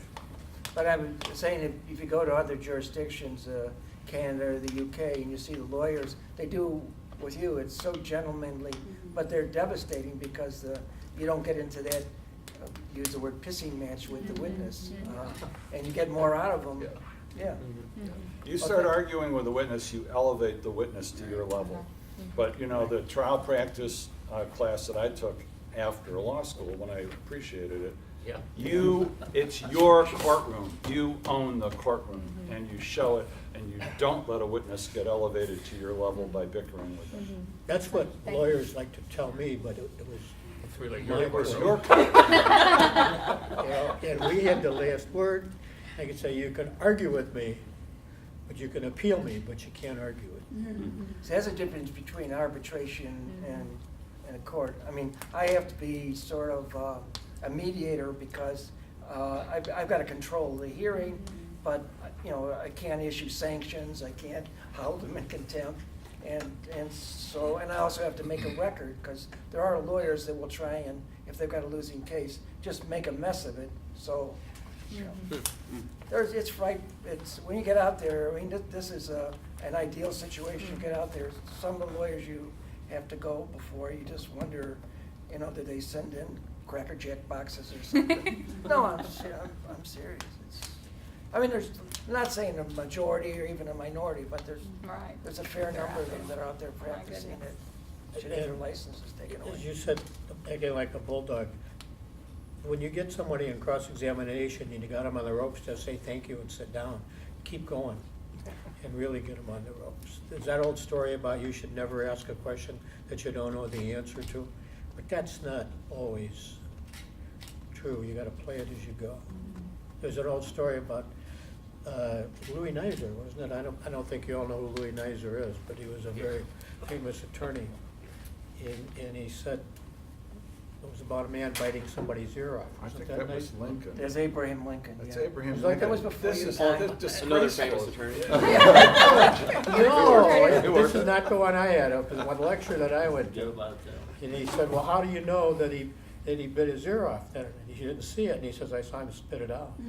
So that's when you don't That's ask the other Lincoln. question. Yeah, it's a That nose. was a it's dark not here. night. It was too dark. With that, well, So thanks. I'm gonna go find it on another one.